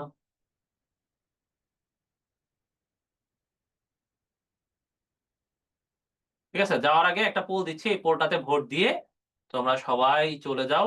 তাহলে ভালো থাকো সবাই, সুস্থ থাকো সবাই। তোমাদের সবার সাথে আবারও দেখা হবে ইনশাআল্লাহ।